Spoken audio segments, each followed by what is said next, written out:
is the all-conference ACC player. Kilgannon is a pass rusher.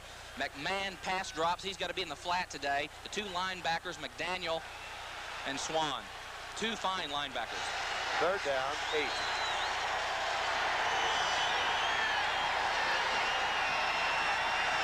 No blitz. It's a 4-man rush by the Cavaliers. Everett with time. Goes deep left side. Almost picked off. It is not. Caught out of bounds as Ray Daly, who leads the Virginia team with 6 interceptions, almost had his 7th. Vern, the secondary is really going to get tested. The two cornerbacks are really going to get all they want today of looking at Jim Everett, because they're really going to try to test those two players. He did on that particular play. Now coming in to punt on 4th down is Brian Thornton. And Ray Daly drifts back in anticipation of receiving the kick. There's Thornton, a 5th-year senior, 4 years a walk-on. And he finally got a scholarship this year. His dad, Len, at one time played for the Montreal Canadiens in the National Hockey League. And Ray Daly, who spent 2 years under George Welsh at Navy and then transferred to Virginia. As the catch at the 40. It is dropped at the 37.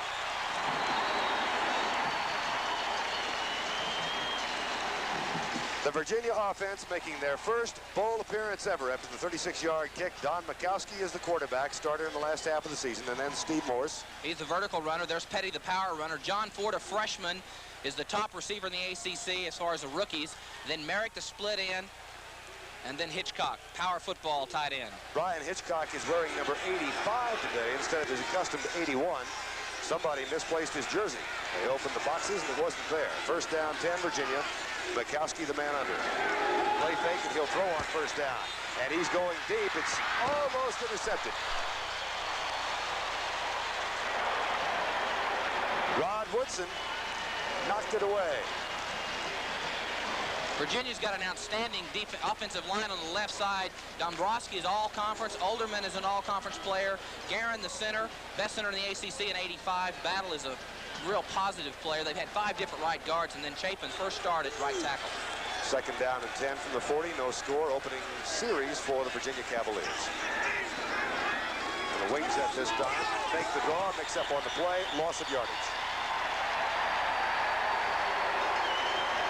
Went to the fullback, Steve Morse. And they had a mix-up on the handoff. Defensive line for the Boilermakers. Tony Visco, Melvin Menke, Brad Horner, Kevin Holly, Don Baldwin, Jason Houston, and Kevin Sumlin are the linebackers.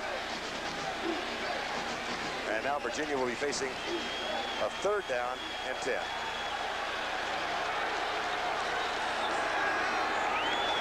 3rd and 13, beg your pardon. Mikowski, incomplete. It'll be 4th down. That time intended for Nick Merrick. That's a little bit out of a character for a George Welsh football team, Vern, because generally they don't come out and throw on first down. They try to have a lot of success on 1st and 2nd downs. They come out throwing, then they run and they fall, then they have to go to the obvious pass situation. So it was not a characteristic drive. Not a very good drive either, short.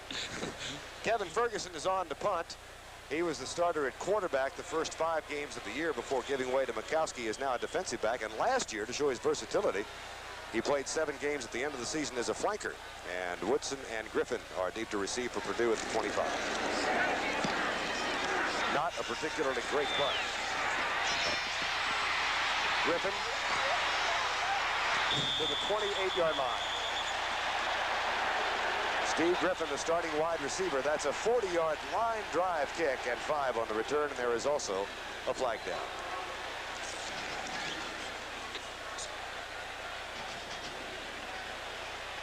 Officials today, our referee is Tommy Miller. And a clipping call against Purdue will cost them yardage back toward their goal line. Umpires Thomas Rose, the head linesman James Mahan, the field judge Michael Looney, line judge Gail Porter, the back judge Buddy Ward. They are from the Southern Independent Collegiate Officials Association.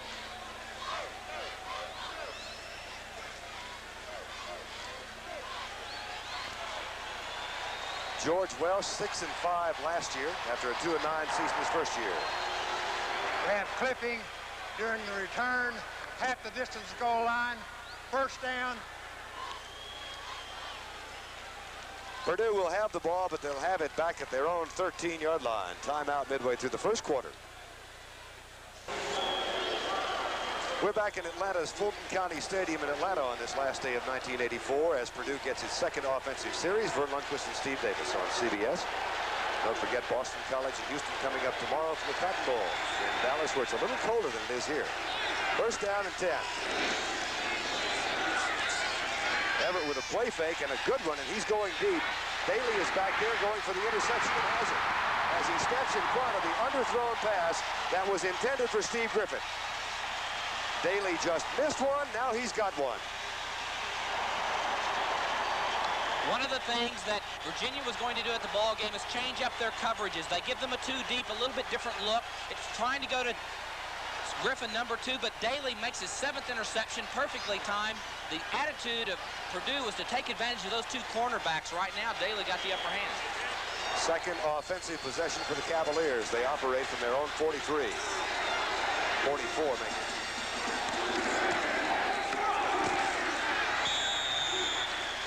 Up the middle it goes to Howard Petty, his first carry, and Brad Horner, the nose guard, number 92, made the tackle. Virginia will alternate their tailbacks throughout the game, Petty and Barry Worthy. They really, both players, one has a little bit more speed. It's Barry Wood, number 4, but Petty's the starter. He's the vertical runner. He'll really, every yard or every step he takes is vertical upfield, and they like him a little bit more because of that ability. Second down and 7. There's the option for the first time. Petty with a pitch, jammed up nicely by the Boilermaker defense.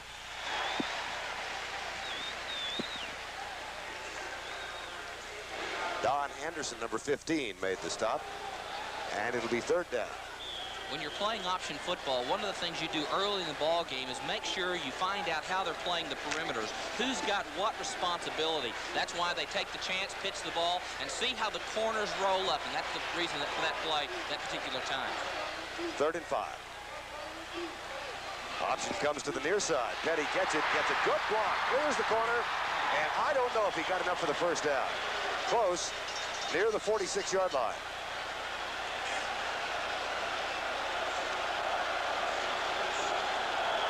Don Anderson made the stop, and they'll bring the chain across. You really like the way Mikowski runs this option, don't you? I really think that he is a fine young option quarterback. He does all the right things.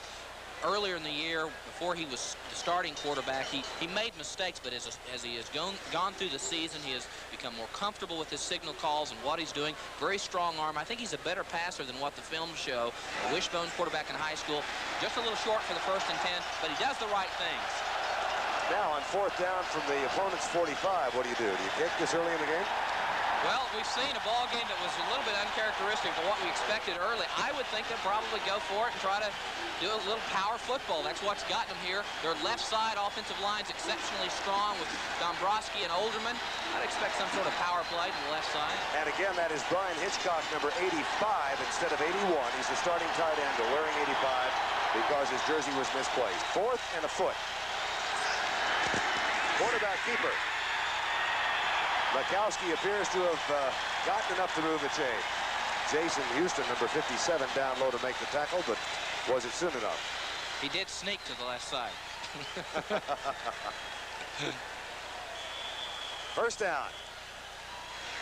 Unusual, Steve, in that George Welsh made the quarterback change after 5 games back. They were 4-1 at the time, and he went with Mikowski instead of Ferguson. That's an unusual time to make the change. The option play that he could run a little bit better than the other quarterback gave them a little bit better look, and so that's why they made the change. There's Steve Morse, who gets the handoff and picks up a couple. Jason Houston again with a tackle. Morse, an interesting study out of 8 Mile, Alabama. Leon Burtnett looking on. Morse, 2 years ago, was a starter at defensive end. George Welsh came in and said, I think you've really reached your potential at this spot. We're going to move you to the offense. And he became the 3rd team fullback. Now he's the starter. 2nd down and 8.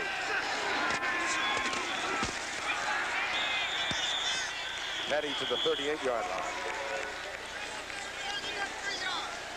And it's Melvin Menke, number 91, who makes the tackle. You were talking about the quarterback change at midseason. Kevin Ferguson was the starter at the beginning of the season, and Mikowski just really came on, and the option play really gave them a dimension that they needed offensively, and so that was the reason for the quarterback change, and also they felt like that Ferguson was maybe a better defensive player. They moved him to defense. There's Petty, who has gone the distance here in the 1st quarter. It'll be 3rd down and 4. Gino Zemmerlink goes over, and Mikowski not happy with the play selection, so he takes a timeout. The timeout comes with 10:13 to go in a scoreless first quarter. That really promises to be an interesting matchup, BC and Houston. Bill Yeoman's team will sneak up on you as they did on most of the Southwest Conference this year. In Dallas, the story is that Boston College has gotten all the attention. They're bringing 22,000 people from New England area, and Houston's up there kind of laying a little bit low. 3rd down and 4. Mikowski lets it fly. Zemmerlink has it, first down at the 20. Gino Zemmerlink, junior tight end from Milltown, New Jersey. That is his 23rd catch of the year, a gain of 13. They're a little bit predictable. When Zemmerlink's in the ballgame at tight end, they're generally going to throw the ball. This is the thing Mikowski can do to a defense. He stretches you. Play action fake. Roll out. Throw the ball complete to Zemmerlink. Zemmerlink came in the ballgame with 22 receptions, and yet he's not the starter at tight end. 9:50 to go first quarter. No score, first serious threat. This is Petty with Morse in front. Gets back inside, picks up a quick 5. Nice run. One of the things, Vern, when you run option football that is so interesting, when you're running horizontal back and forth across the field, you create seams. And if you're a defensive team and you're trying to fill those gaps and fill those seams, and you've got to play vertical, all of a sudden you create those areas, and then a running back on the sweep play or the option play, you'll see the cutback a lot. And that happens in football when you're going sideline to sideline. You just cut and find your own area, and a defense that hasn't played option football will be a little bit vulnerable. Big 2nd down and 5. Morse gets the handoff. Lunging down near the 11-yard line as Melvin Menke, number 91, makes the tackle.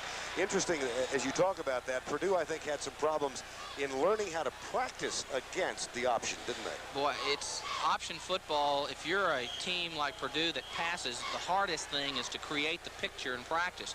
First of all, they don't have a quarterback at Purdue that knows how to run the option play.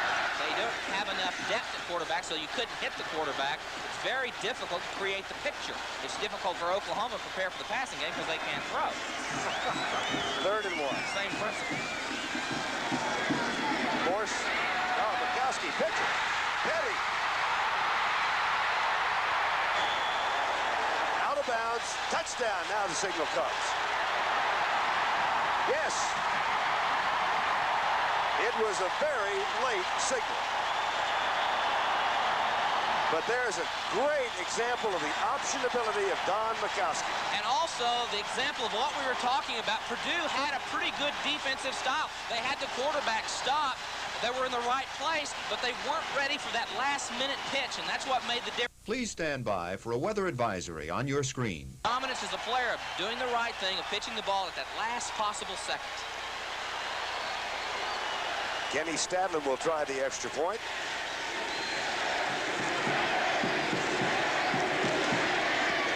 It's up.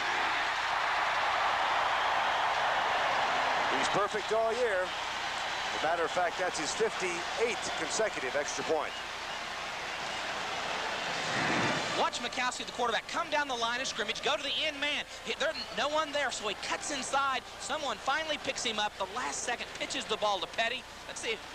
Right on the flag. That's all it takes. 7-0. We're going to be right back. After Ray Daly's interception of a Jim Everett pass, the Cavaliers went 55 yards in 10 plays, took 4:33 off the clock, and the touchdown came on the pitch out from Mikowski to Harold Petty, 11 yards, as he towed the flag in the right corner of the end zone. Now Kenny Stadlin at 5'6", getting ready to kick off.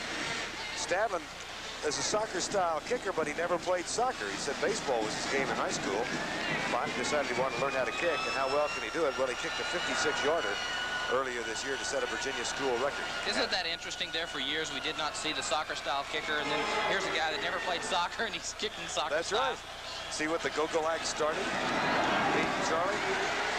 Here's the kick. Wallace at the 5. Oh, what a pop at the 16-yard line.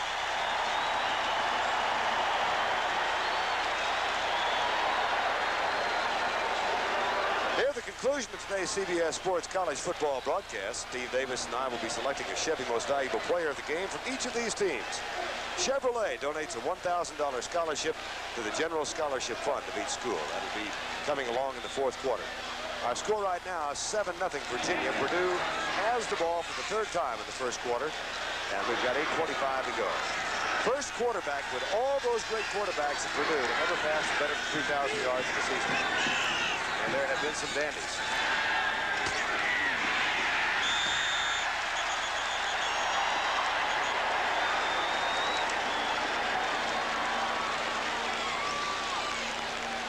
Purdue really needs to establish their game that has brought them this far to the bowl game, to start throwing the ball, not try. They try to do too much to test the corners and all those things and strategies, but they need to do what Jim Everett does best, and that's throw the ball downfield, read the coverage, and then take what they give him. Rodney Carter got 1 yard in the last play. It'll be 2nd down and 9.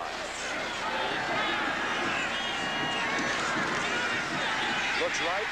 Fires it straight across the middle, incomplete up at the 28-yard line. Marty Scott, the intended receiver, and things have not gone well for Purdue early on. Everett is 0 for 4 with 1 interception. Everett was probably, in a year of the quarterback in college football, he was probably the best kept secret, even though he led the Big Ten in total offense. And so they come down to the bowl game, he's getting all the exposure, all the attention, and the coaches are a little bit concerned that maybe that change is a little too dramatic. He's going to be a great quarterback next year, as he is this year, but the pressure's been a little bit something he's not had to face all season. We see the shotgun first time this afternoon. That was all arm. There was no body to that throw. Intended for Steve Griffin and incomplete. Go ahead, Steve. The name of the game is pass protection, and there were people all around Jim Everett. That confused you. Watch David Bond, number 41, the nose guard. He's playing off, working on Jerry Boat, number 65. Let's watch the tie-up. You've got to protect your quarterback. Guys are spinning. Keep him out in front. That way, move your body, Jerry Boat. That's good pass protection by the center. With 7:39 to go first quarter, Bruce Thornton on to punt for the 2nd time. He kicked one of 36 yards. Happy birthday, young man. And Ray Daly, who has been a star early on, is back to return the punt. He also had the interception which set up the first touchdown. Good kick by Thornton. Daly from the 35.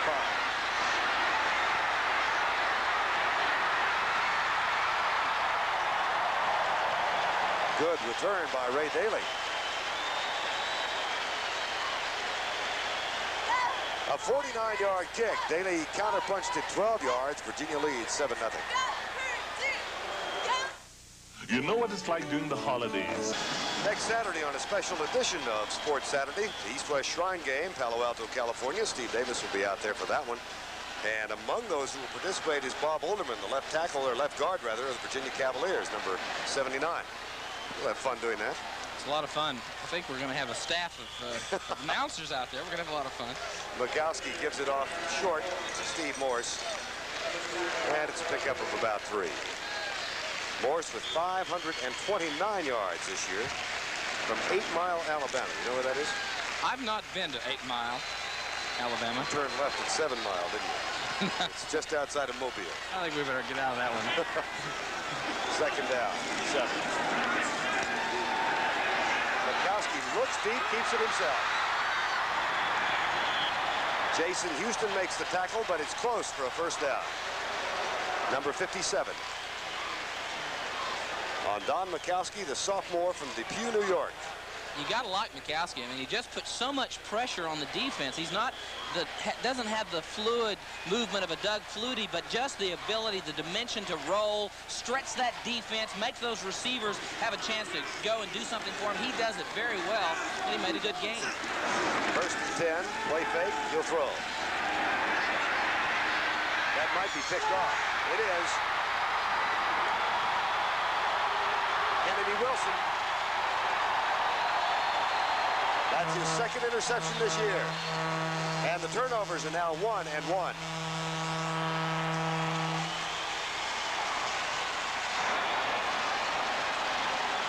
Purdue coaches really felt like that Kennedy Wilson, this was a game suited for his talents. He's a real headhunter. He's really alert in the run support. This time he attacks. He takes the chance, the risk, the good one-arm grab, and makes the catch on the receiver. Then he shows a little fluid ability to run the ball. They were going deep for the fleet freshman John Ford.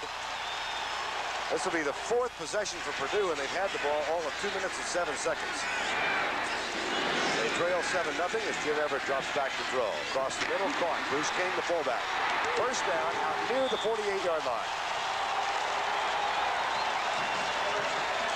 In any way, after that 13-yard gain, Steve, in any way is their offensive scheme comparable to the much publicized 49er offense where you control the ball with the pass? Well, that's exactly what they want to do. And, of course, that's the most enviable offensive style in the country. You know, complete the pass, don't get sacked is the Bill Walsh style of play, and that's exactly what you want to do. And that's where Jim Everett's best, when he's able to control the ball game by picking and choosing what's available in the field. That was the first Purdue first down. It comes with 5:43 to go first quarter.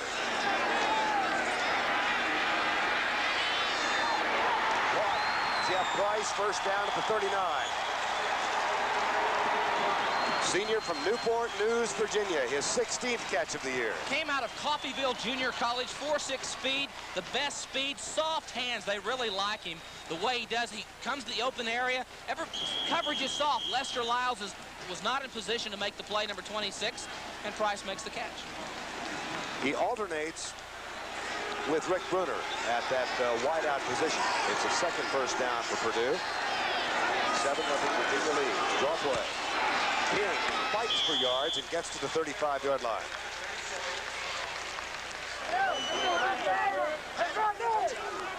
Leon Burtnett, 7 different assistant jobs in 13 years. That's really the path a lot of head coaches have to take, Steve. And he has paid his dues. He was on Jim Young's staff at Purdue and then got the head job. You know, the coaches, if you contrast them, they're so different.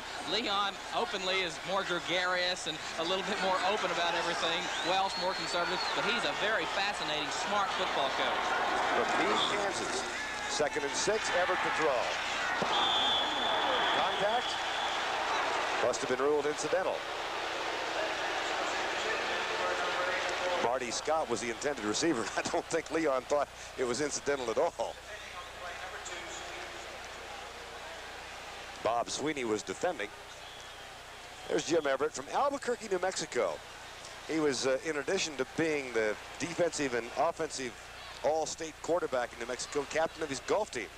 He is a talented athlete. I think that what's helped him be a good quarterback. Last year he was behind Scott Campbell. Campbell's more of a running type quarterback, and it forced him in practice to be a little bit more of a runner, to get out of the pocket, so it's helped him as a passer. On the shotgun on 3rd and 6. One out. Incomplete, it'll be 4th down. Intended for King, but not quite enough mustard on it to get it there. And that brings up a 4th and 6 from the 35-yard line. The secondary play, Virginia felt like they've got to disguise the coverages. Let's look at what they're doing in the secondary. They don't show blitz. They drop people. They're all dropping back. It's a 3-deep basic coverage, all linebackers underneath, trying to really give Everett a lot of different pictures, dropping in the right areas and cover the zones and picking up the back out of the backfield. Leon Burtnett says no to the field goal, which would have been an attempt from 53 yards. He'll go for it on 4th and 6. As a man, Marty Scott with a first down at the 15-yard line.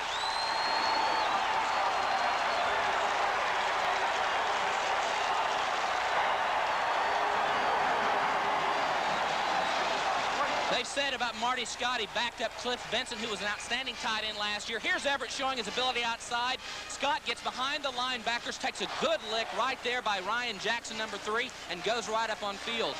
They really feel like, here's the secondary. Watch Scott, he's coming from his tight end position, a little hesitation delay. There's an open area, and just sits right into it at a 45-degree angle for the catch. On 4th and 6, a 1st and 1. Now the draw play. Rodney Carter to the 13-yard line. Interesting, Marty Scott is not the biggest tight end in the world. He's only 6'1", 200 pounds. And he was playing behind a really fine one in Cliff Benson, who plays now here in Atlanta. What he did to make up for this lack of size, he's so strong. He's one of the strongest football players on the team as we look at Jim Everett. I really like what they're doing now. They're back a little bit more comfortable, letting Jim Everett read what the secondary's doing to him, not trying to overreact. You know, these coaches, the strategy, you always come into the ball game trying to do certain things. After a while, the first couple of series, you junk that and go back to the things that got you to the ball game. 2nd down and 8, 7-0 Virginia leads, 3.5 to go in the first quarter. Everett into the trap. Carter with the catch near the 7-yard line. Tackle is made by Lester Lyles, who was an all-everything for Virginia in the defensive secondary.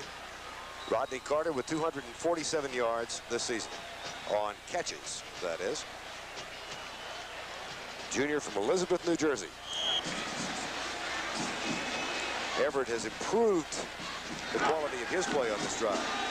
Really has. Of course, it's very difficult to figure out what they're going to call in this position because they can really just run a third down and short run about anything in their offense in their controlled passing games.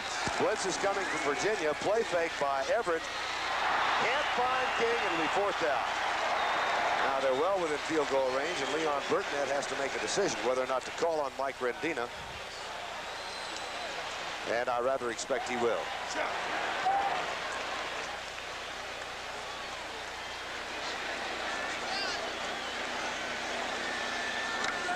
Rendina started his collegiate career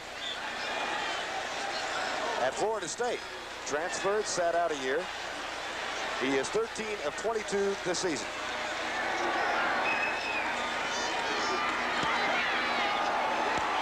And manages to slide it inside the right upright. So Purdue is on the board. They have to settle for 3, but it's by far their most impressive performance in the first quarter. And it all began with the Kennedy Wilson pass interception on Don Mikowski. Rendina good now on his 14th field goal this year.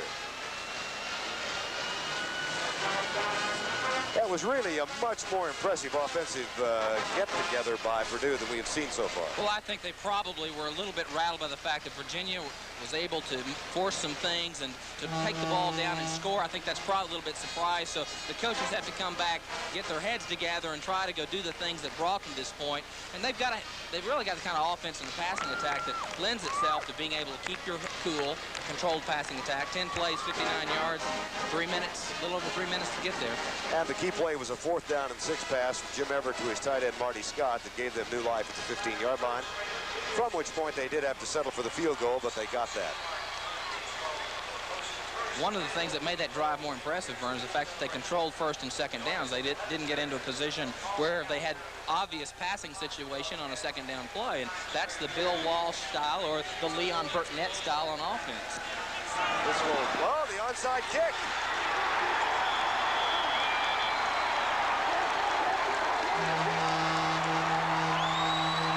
Purdue is celebrating. At first, one official signaled Virginia ball, but now he turns and says Purdue ball. How about that? I was all set to say that Virginia was going to have their worst field position because of the kickoff. Now they're saying it is Virginia's ball. Well, I would think we have seen we'll have a little argument here. We'll also have an explanation.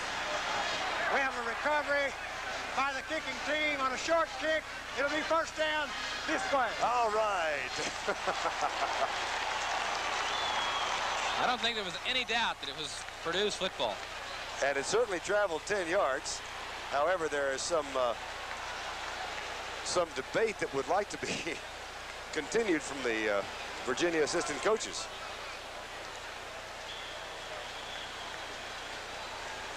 Now George is kind of casual about it. He's not terribly upset. And here you go.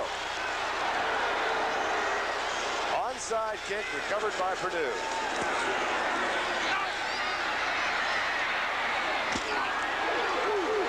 Screenplay. Ray Wallace.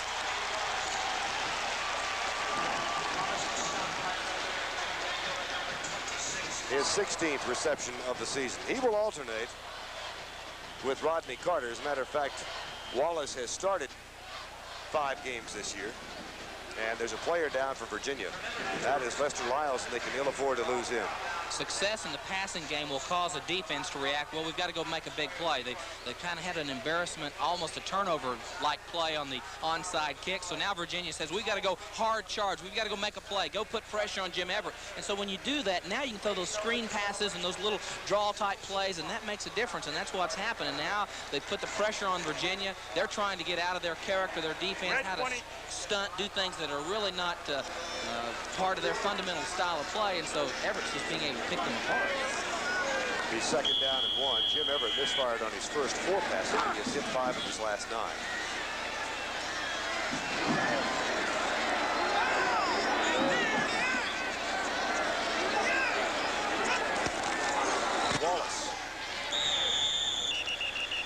has the first down. It would appear inside the 38-yard line. Ron Matt has made the tackle, number 98. But they'll move the chain.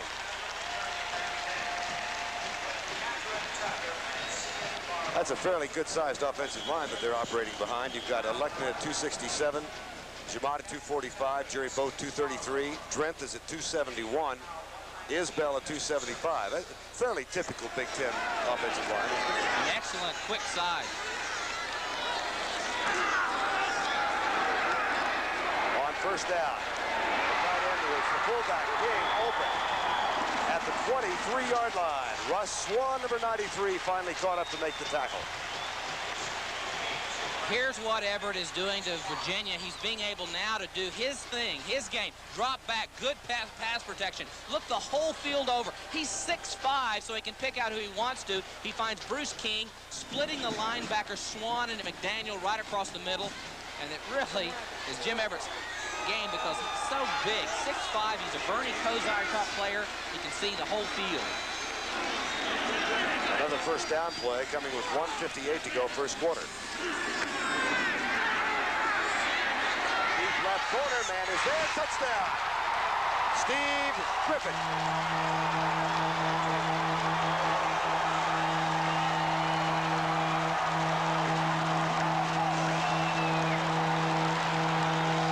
Griffin, number 2, is working on the cornerback, Ray Daly. Everett lays it up. Daly had him covered initially, and then he kind of fell back a little bit as the ball was thrown perfectly.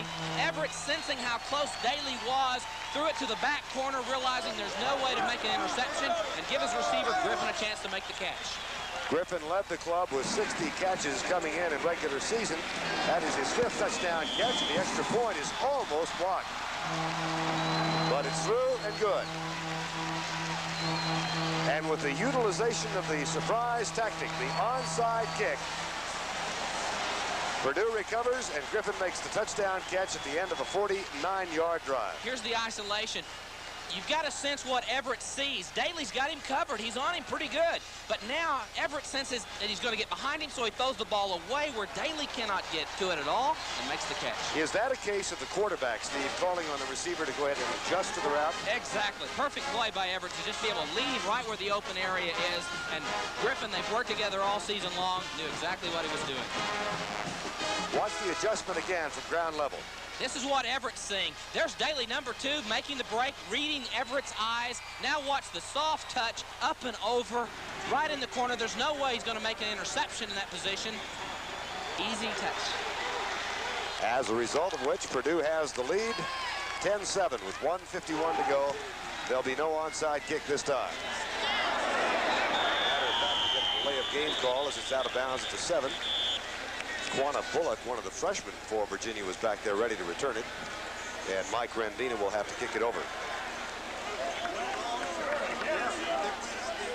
Virginia has had great field position so far. The point we were going to make before Purdue surprises with the onside kick is that given problematical situations here, Virginia will not have great field position. So far, they have started at the 40, the 45, and the 48. But out of that, they have managed only 7 points. Word, number 4, is back with Bullock. You've got to like Jim Everett, the quarterback for Purdue. He's got the long arm, the strong arm, the touch, vision. He's smart. He's got good height. I really believe he'll be an excellent quarterback for professional football in a couple of years. This will be Barry Word from the 15. He's got 4.4 speed, but he doesn't get a chance to utilize it then. And is down at the 35-yard line. 1:47 to go in the first quarter of play. Ray Daly intercepted a Jim Everett pass, and that led to an 11-yard touchdown run by Harold Petty to give Virginia the lead. Kennedy Wilson then intercepted Don Mikowski, and Purdue went down to a field goal by Rendina. Then they tried the onside kick, and 23 yards out, Everett and Steve Griffin to make it 10-7.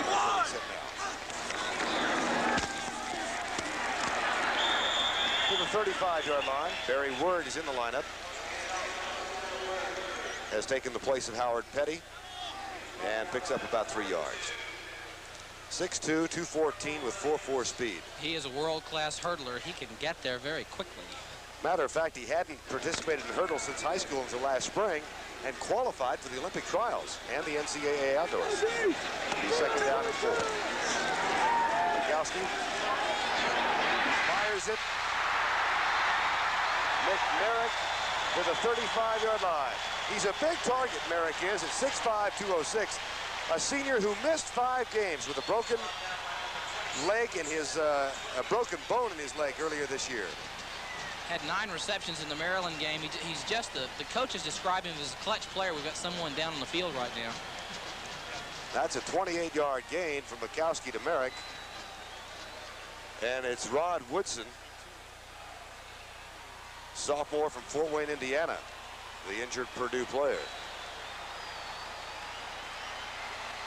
They don't want to lose him, a first-team All-Big Ten defensive back. Merrick gets a little bit of a mismatch this time. He's coming from his wide receiver position, and he's working on an outside linebacker, and he gets behind him, and so he just finds the open area. He doesn't have all that great speed, but he just catches the ball and has that ability to go up and do what it takes. Woodson now is up and walking off with just a degree of assistance. And Corey Cooper has taken his place in the defensive secondary. Fred Strickland has also come in place of Tony Visco at defensive end. Derek Wimberly is in there. You saw him, number 98. First down, 10, Virginia. The pitch to Barry Word. Antonio Rice has come in at fullback, number 47. He supplies the lead block, but Word can't really turn the corner. We'll go back to the point you were doing in comparing the two running backs. Word says he thinks he's getting better at cutting upfield, but it's still not his strong suit. Yeah, well, because he's got all that speed, very seldom do you find a young man that has the tremendous speed and the finesse running style. He's a straight line runner right now. It's Petty who has a little bit more touch and feel as the runner, and that's why he starts. But I tell you, Word in the right conditions is deadly. Option play, whoops. Almost picked off, and then the rebound, Mikowski got it back. And Kennedy Wilson was looking at nothing but green grass between himself and 6 points if he had been able to control the ball.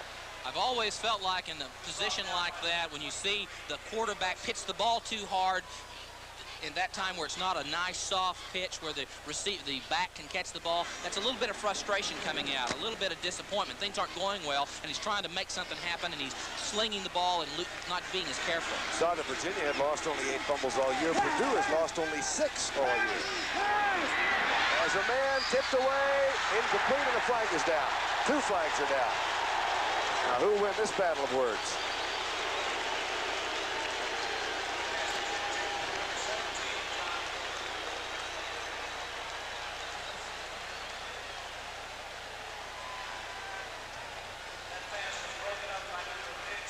No indication yet as to whether the flag is against Purdue or Virginia. Virginia seems content that they're going to get the penalty. Take it back and then step off 15. I don't think there was any doubt that it was. No.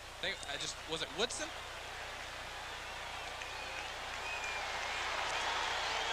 Here's the call. Interference, defense, automatic first down. 3rd penalty against Purdue. Let's see if it was Woodson. John Ford is the intended receiver. ACC Rookie of the Year, an outstanding receiver, excellent student. Let's see, who's all over him? No. Don Anderson. It was Don Anderson, number 15, instead of Woodson, who had gone to the bench with the injury. That's the end of the first quarter. Purdue has the lead, but Virginia threatens. It's 10-7. We're back for the second quarter from Atlanta's Fulton County Stadium, the 17th annual Peach Bowl. Vern Lundquist and Steve Davis. I know you were up at a very early hour this morning looking at films, and you were impressed by Virginia during that film study. Well, I came into the ball game thinking that maybe it was going to be a ball game all Purdue, but I really like Mikowski. I think he's a very good quarterback, and watching the Maryland game, I was very impressed, and I told you so before we came out to the ballpark. It'll be first down and 10. Mikowski with the rollout. In a little bit of trouble, but he dances away, can't find anybody open, tucks it and runs and picks up 2. Bob Ziltz, number 71, in at right defensive tackle. made the stop. First quarter stats fairly even. What it really shows is the balance of Virginia in terms of what they like to do. That's their style of play. And it shows the commitment that Purdue has to the passing game. The 2 turnovers. Just about the kind of game that you would expect from everything you've read and watched. And I'm just a little bit surprised that Purdue has not been able to muster a little bit more running attack than what they've shown. It'll be 2nd down and 9 from the 19. That's Zemmerlink, who starts in motion and comes back. Gino Zemmerlink. Word up the middle, has the great speed, can't break the tackle, but still gets inside the 10. When you're an option and sweep team, so much you're worried about the perimeters. You're worried about what they're going to do on the outside, coming down the line of scrimmage. And so you're a little bit vulnerable inside. They're thinking outside. He cuts it back right up the middle, and there's no one there. Excellent blocking by Olderman, number 79, and Guerin, the center, number 52, to free Word right up the middle. He is the 3rd of 3 Word brothers to play at Virginia. Corwin and Kenny preceded him, and inevitably someone has referred to him as the last Word. The last. To the 5. Jason Houston, who has been very active in the linebacker spot, number 57 for Purdue, made the tackle. There's a little bit of the emergence of Barry Word, the finesse runner. We talked about being just a straight line. Watch him make this cut. Watch him right here. He'll stop. He sees the play right there. That's Houston on the block, and he just jukes him and goes to his left and makes a little bit more yardage. Maybe we're seeing the maturity of a running back here. 4 carries for 22 yards. 2nd down from the 6.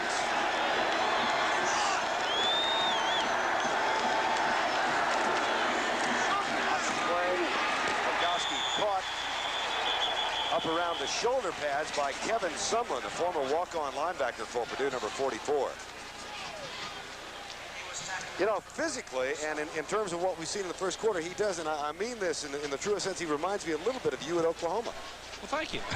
I said that because you told me he reminded you himself of you, right? Well, and as I said coming out of the car, you know, I don't want to over-compliment Don Mikowski, but no, he is a very talented quarterback. He makes the right decisions. They were not going to pitch the ball. It was a run from the very beginning, and he cuts up field for the game. I don't see Joe Washington in that Virginia backfield, though. It's good. Zemmerlink for 6. Touchdown, Virginia.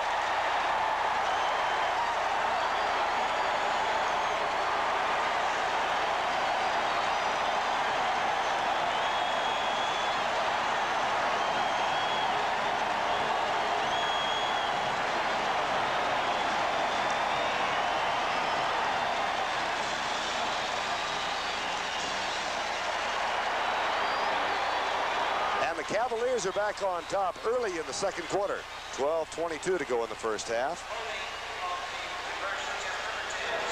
Kenny Stadlin will try and make it a 14-10 game. Scott Sequels is the holder, the backup quarterback. The kick is good. The surgeon-like play calling of George Welsh in this play. It's a sweep. They're thinking sweep, play action, good fake by Mikowski. The quarterback rolls. There's Zemmerlink all wide open by himself. That is the go-ahead touchdown. Time is out. You get a sense of the pressure that the defense is sensing outside. They're thinking in their minds, I've got to go outside. Watch them as they make the fakes outside. Now watch everyone almost have to reverse pivot to get in position to make the play on Zemmerlink, and they're not there. Good play calling by George Welsh. That's his style. 69 yards and 9 plays coming up next Sunday. It all begins with the NFL today, the NFC Championship game between the Bears and the 49ers. It begins at 3:30 Eastern Time. Then in Chicago, they're saying, how about them Bears? Wallace knocked out of bounds by Ryan Jackson, number 3, a freshman cornerback. And I'll tell you what, having watched that Chicago-Washington game yesterday, the defensive unit of Chicago is quite impressive. Boy, I tell you, they do so many things, and they're so physical. It just seems like they've got a relief plan. If plan A doesn't work, plan B comes into effect. And I think that's going to be a great football game. I like Chicago. I know this. Tough place to go win a ball game. I love Chicago. The 49ers will know they've been in a football game. Everett, pass complete near the 29-yard line. Caught by his tight end again, Marty Scott, who took a pretty good pop-up near the helmet. Scott, a junior from Waterford, Michigan.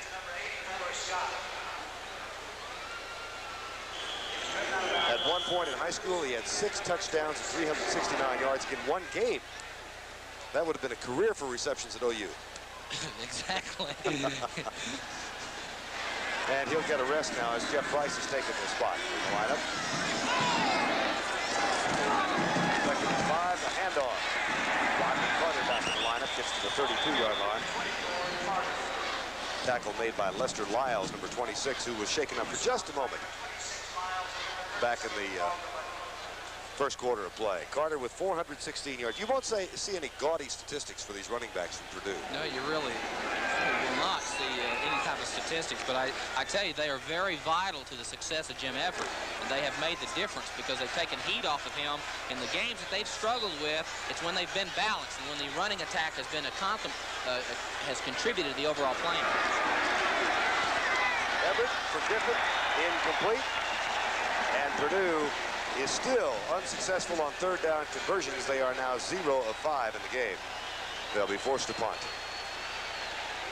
Their drives are stalling when they do not have a successful first down play, and it seems like it's even more emphasized in this particular ball game. Brian Thornton with previous punts of 36 and 47, and Ray Daly will return it. And again, the Cavaliers should come out of this in pretty good shape. Daly waits at the 32. At the Players' Banquet the other night, Leon Burton made a special point about the contribution of Brian Thornton, about how he had walked on as a punter for 4 years and came back in this his 5th and final season. And this is a great kick. Daly all the way back to the 16 and in some difficulty. Flags are down. That was a 52-yard kick.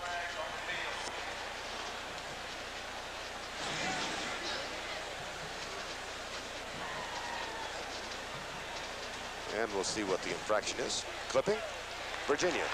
This will be their worst field position of the game. One of the things that Leon Burtonette was concerned about, because in bowl preparation, oftentimes you kind of overlook the kicking game and that particular phase of the game. And with a 52-yard punt and doing the right things, I know he was a little bit concerned about it. You know, he had an interesting approach to bowl preparation. Let's get the call.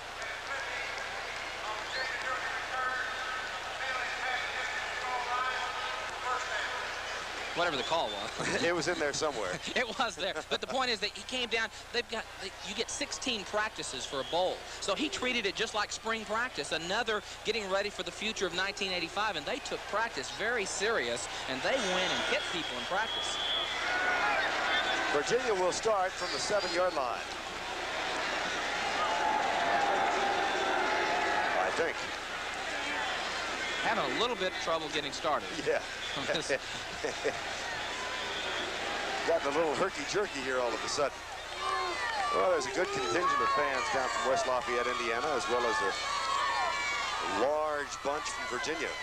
Cavaliers with their first bowl appearance ever. They become the final NCAA Division I team to make a bowl appearance. Every other Division I school, with the exception of Virginia, until this year had made one. Here's Harold Petty back in the lineup. Out near the 16-yard line. Bob Ziltz, number 71, made the tackle.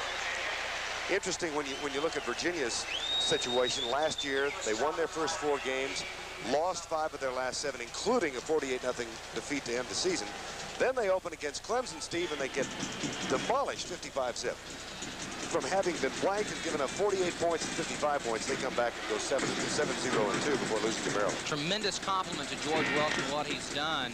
They really turned it around. And you realize 3 winning seasons in 30 years. I mean, they've been the doormat of the ACC and probably one of the worst teams, but it's a tremendous contribution that Welch has made to this program.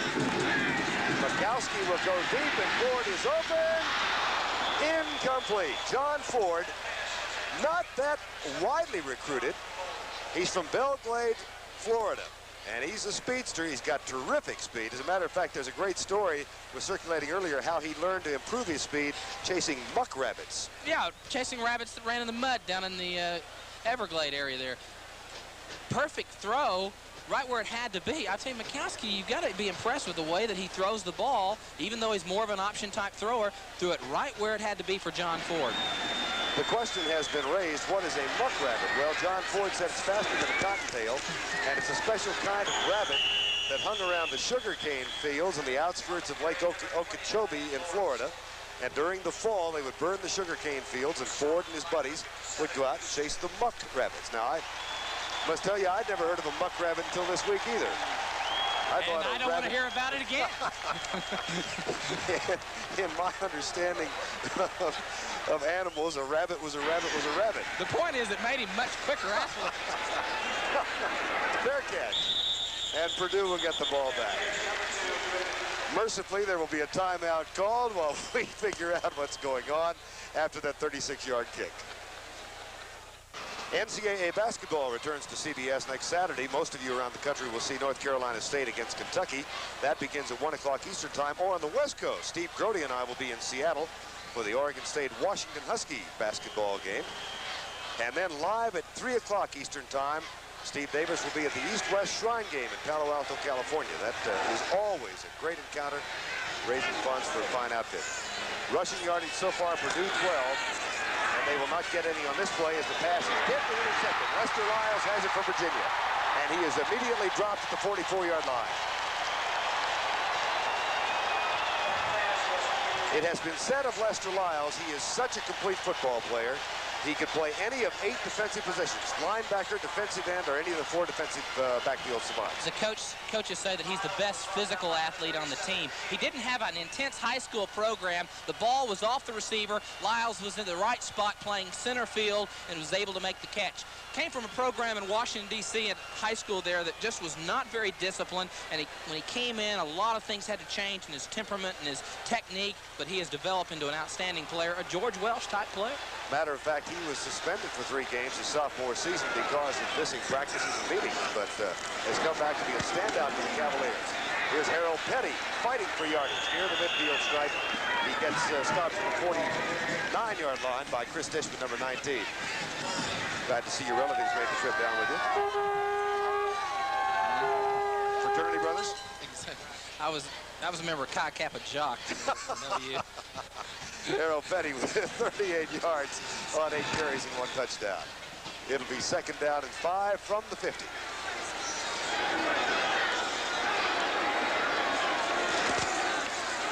Fullback Steve Morse fights for yards. Gets near the 46. Jason Houston, who's got about 7 or 8 tackles, made the stop again. This, as we said, is the 4th or the 5th bowl appearance for Purdue, the first since 1980. They have made 1 previous appearance here in the Peach Bowl, and they have never lost in bowl play. 3rd down, about a yard. Mikowski now 3 of 7, and Virginia will now be 3 of 6 on 3rd down conversions. We keep talking about the type of player that plays for George Welsh. Of course, most people know about his career that he had at Navy, an outstanding coach, both outstanding player and coach, and he really is a no-nonsense guy, very intelligent, a diplomat, militaristic in his style with his players, not real close to his players. His assistants are the close ones. He's in control. They do not have a defensive or offensive coordinator. He calls the plays. He could go and coach any position on the field if he had to. He knows what's going on. Semmerling starts in motion. It's 1st down. Here's the counter option. Petty's in trouble. And does not get back to the line of scrimmage as Tony Visco made the tackle. What's amazing about that, the play got in trouble, but as you look at the end of the play, the entire 11 of Purdue, Vern, were on this side of the field. Watch what happens. It's kind of a whirly-bird option. North Carolina State used to run it when Lou Holtz was up at North Carolina State. Watch the pursuit now. Petty's in trouble. I mean, Petty, this is the situation you go upfield. Now, at the end of the play, all 11 are right there. That's important in terms of defense for Purdue. 2nd down and 12. Mikowski will throw it. And it is caught at the 40-yard line as Nick Merrick makes the tackle. We mentioned that Virginia is the last team in Division I NCAA to make a bowl appearance. And, of course, George Welsh was the head coach at Navy for 9 years. Well, West Point, Army made its first bowl appearance this year, went to the Cherry Bowl and defeated Michigan State. Jim Young did a good job, got back involved in coaching and out of the administrative area of college football. And, you know, it really is a credit. I'm so happy to see our military schools do so much better. Air Force Academy also went to a bowl. And won. Into the block. Morris, the fullback, has a blocker, doesn't use him, and is knocked down at the 35-yard line where it'll be 4th down. I tell you, the difference between Mikowski and Steve Davis is the fact this kid has a touch on the ball. He can really throw it. He gives them more of a versatility in running their offense. Watch this. He's looking downfield. It's a screen play. Good line surge. Everybody's out where they've got to be. Good blockers. Look there, Mike Battle, 58, and they're doing the things. In fact, he probably should have waited just a little bit more and let those blockers set their men up. It'll be 4th down and 1, and Virginia will go for it. From the 35. They lead it 14-10. The option play, Mikowski will throw. Looks deep for Ford, and Ford was there, but the pass is late and is intercepted and dropped. Ford had a step on Chris Dishman, and Mikowski couldn't get it to him. A great play by Chris Dishman, number 19. He's single coverage. This is the only receiver going out into the secondary. Play action pass, one of the most dangerous passes you can throw in an option type game. And Dishman cuts right in front. He's got equal opportunity. I think that was as fair as it could be. Excellent play, single man coverage. Actually, they're better off that Dishman didn't catch it. They get the ball back to the 35. A holiday tradition returns on CBS tonight, the 6th annual Happy New Year America celebration. Broadcast live from 3 locations around the country. Andy Williams will host this spectacular live from New York, where Gladys Knight and the Pips will entertain. At Billy Bob's in Fort Worth, there'll be the Charlie Daniels Band and Louise Mandrell. And from Florida, Kool and the Gang and Shaka Khan. That's tonight, 11:30 Eastern. Happy New Year, America. And those of you watching in Canada as well. First down and 10, Purdue, with 5:43 to go in the first half. Everett is 8 of 18 for 106 yards. He's been intercepted twice already.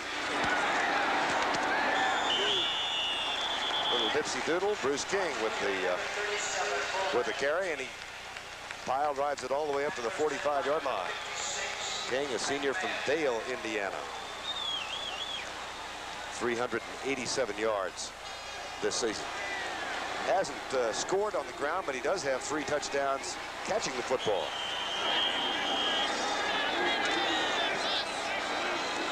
Second down, less than a yard. 14-10. Virginia leads. 5:07 to go first half. King gets the handoff, and that'll move the chain. Charlie McDaniel, number 30, made the stop. Now we're at an even 5 minutes remaining in the first half.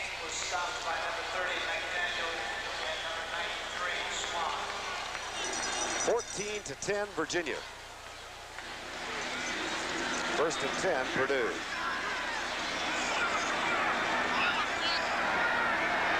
Jim Everett out of the shotgun. Safety blitz is coming. Low snap. Everett has to just get rid of it, and he wings it out left, incomplete. He picked it up. His receiver was not able to. Of course, you've got to unload the ball very quick. He saw the blitz coming. Unfortunately, the receiver was not quite ready for that type of timing.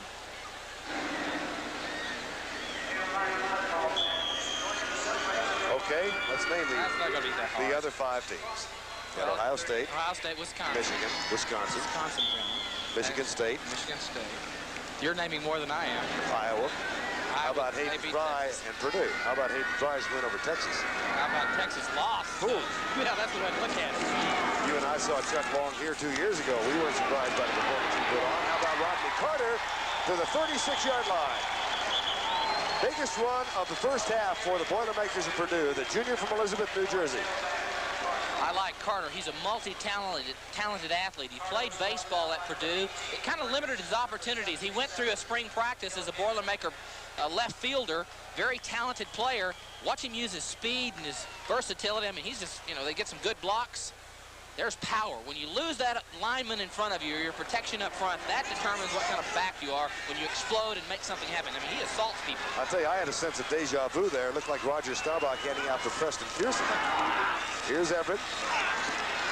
Wings it to Carter, and it's off his shoulder pads. Behind him just a tinge, and incomplete. That was probably the poorest pass that Everett has thrown, because what happened, he throws off the back of his heels. He knows he's under pressure. He didn't set in there and throw the ball on strike and put some authority on the pass, and that's why it went as an errant pass, and Carter was unable to handle the ball. Anybody he reminds you of, physical stature? Oh, gosh. How about Sonny Gibbs at TCU? I was 9 years old when Sonny Gibbs played at TCU, and I didn't know.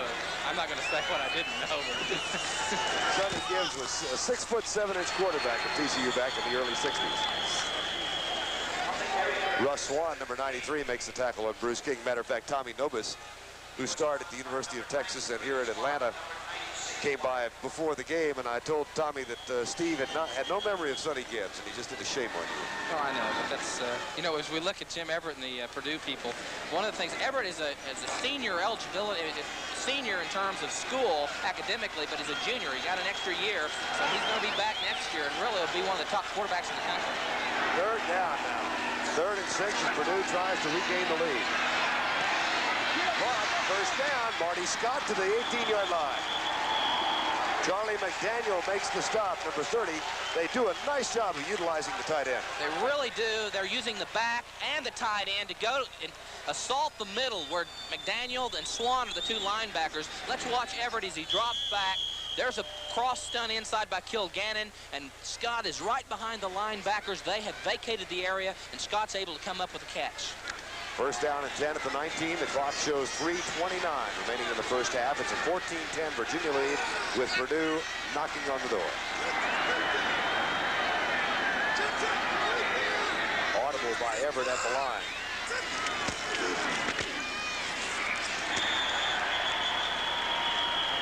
It's down to the 17-yard line. Rodney Carter. Ron Mattis, number 98, made the stop. Mattis is 6'7", 286. And they did not think he would be eligible, or available, not eligible, but available to play today because of that broken left hand. But he has started and played throughout. Russ Swan, number 93. Daniel, number 30.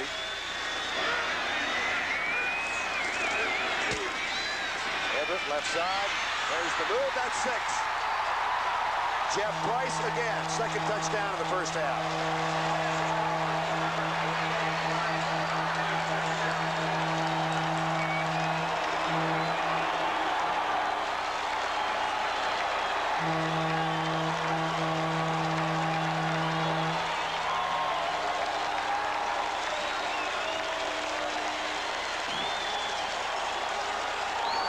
It was a 17-yard touchdown pass. Jim Everett to Jeff Price. Second time they have connected, and Purdue is back on top.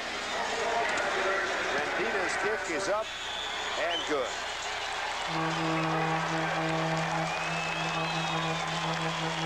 You've got to like the big league arm of Jim Everett, but also the big league mind, because he's got a blitz. He knows he's got to unload rather quick. He goes to Jeff Price, who's one-on-one with Frazier, the cornerback, number 36, and he's just able to go right into the end zone for the 17-yard touchdown. Here it is again. Everett senses the pressure from outside. The blitz, there's McDaniel, and then they also had the outside people coming in, and so Frazier's got to go make the play. He's got to go get right on top of him. It's 17-14.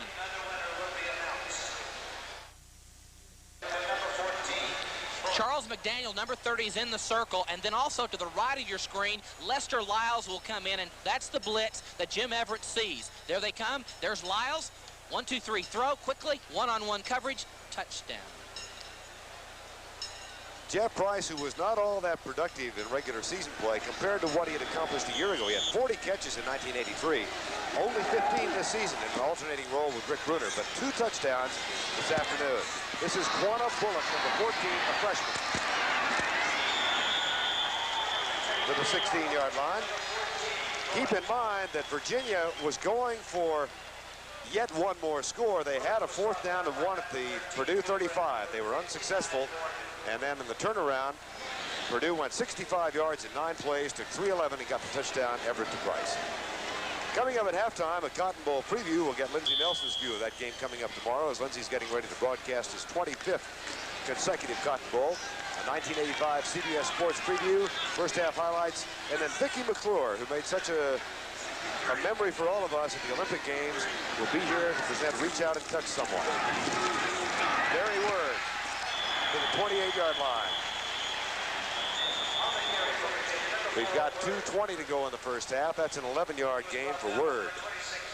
By his own admission, he really hasn't had the kind of a career he had wanted at Virginia, Steve, until this year, and he's come on with 603 yards this year. When you combine the efforts of Petty and Word, that's 1,400-plus yards between them. They have really done a good job. I like the things that they're doing, Virginia, and it really, this is a Cinderella story, Vern, if there ever is one in college football. They're much like South Carolina, TCU, and other teams across the country. Mikowski goes deep, picked off. It was intended for Zetterlink. Down the sideline, Kennedy Wilson gets his second interception of the game. He did not step out of bounds, I don't believe. Kennedy Wilson, a junior from Chicago. Here is Don Mikowski showing the fact that he's still a sophomore. This is a dangerous pass. You've got to make sure that your receiver's got a chance. He threw it too short. He was trying to go to Zimmerlink. It was too short in terms of where it was going. He did not give his receiver a chance. It was a mistake, and the coaches coming into the ball game felt like that he had gotten out of that kind of attitude or that pressure type throwing position. Maybe because he's behind, he felt the need to go try to force the ball. You can't take on more pressure. Stay within your offense. Chris Dishman shaken up on the play, number 19. He's on the bench. Mikowski had interception problems in midseason, but he had been only intercepted one time in the last 5 games. Until this afternoon, he's now been intercepted twice, and Wilson has them both. Ray Wallace shoved backwards at the 23-yard line by David Bond, the 5th-year senior nose guard. Turnover comparison, 83, they were minus 17th, and this year plus 9. That helps. The ninth ranking is about where they were picked to finish in the Big Ten. Of course, Virginia was much the same in terms of their story, and both these teams, they really represent turnarounds, and they've done it a little bit differently, but it's interesting how far they've come in so short a time. See how much time is left on the clock. Everett, off-balance throw to Price. Has to be very gratifying to Jeff Price to find himself being used this much today.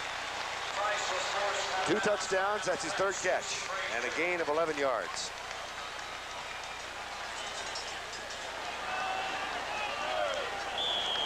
With 1:16, the clock is stopped from the out-of-bounds play. Purdue has all 3 timeouts left. Price now 3 catches for 42 yards. 1st and 10 from the 11. Play fake. Everett out of a potential tackle, drills it in the end zone, caught, touchdown. Ron Mattis all but had him wrapped up. And Scott gets 6.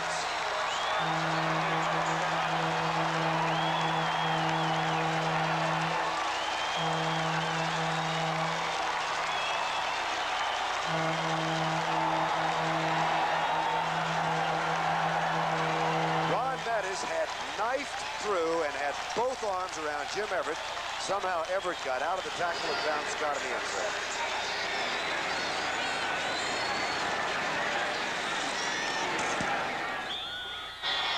Rendina's kick is good. And all of a sudden, it's a 10-point Purdue lead. The strategy coming into the ball game was try to upset the tempo of Jim Everett, try to do different things. Ron Mattis is the pass rusher. They need him. He's got that broken left arm. He gets the pressure, but he doesn't wrap him up, and Mattis is not able to do the job, and he's able to throw the ball to Scott for the end zone. Watch it one more time. Scott is the tight end. Gets away, their effort gets away, and Scott gets behind the secondary away. He was in coverage, isolated with the linebacker. Actually, it was number 2 that came in to cover him, but was not able to stay on top of him. 3 touchdown passes for Jim Everett now, 2 to Price, 1 to Scott. That was a 25-yard drive in 3 plays after Kennedy Wilson's 2nd pass interception of the first half. Bob Sweeney was number 2. He was the safety on the play, and I think there was a little breakdown in the secondary because he probably should not have picked up Scott. It should have been a mismatch on someone else, but he was out of position, did not make the play. And within the last 44 seconds, we've had 2 Purdue touchdowns. They were trailing 14-10. They'll go in at halftime, apparently, leading by 10. Juana Bullock will take the touchback and come out to the 20-yard line. Had a little bit of offense.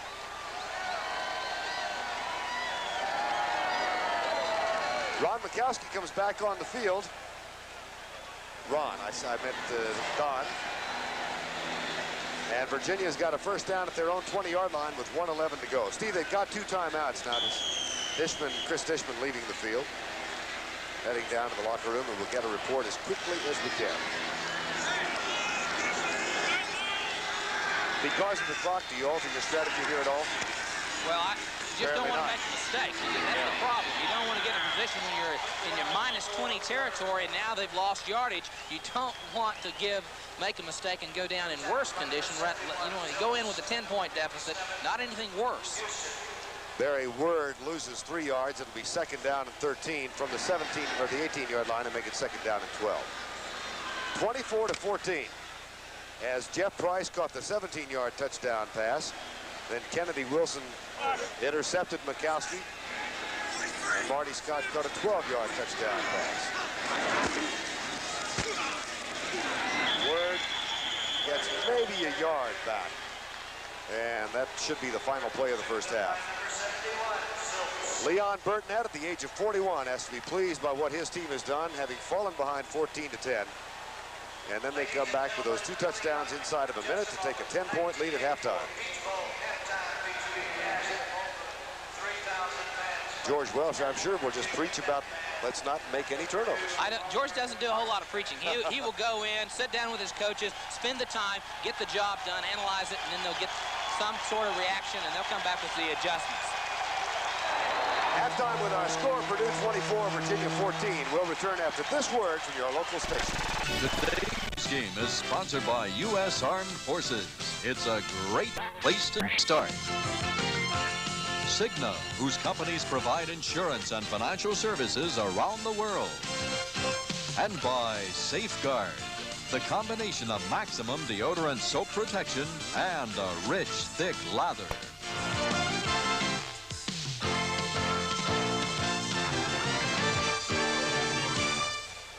Back at halftime, Purdue with 2 touchdowns in the final 2 minutes and 22 seconds of the first half. A 10-point lead now over the Virginia Cavaliers as we get set for the second half. Vern Lundquist and Steve Davis here in Atlanta.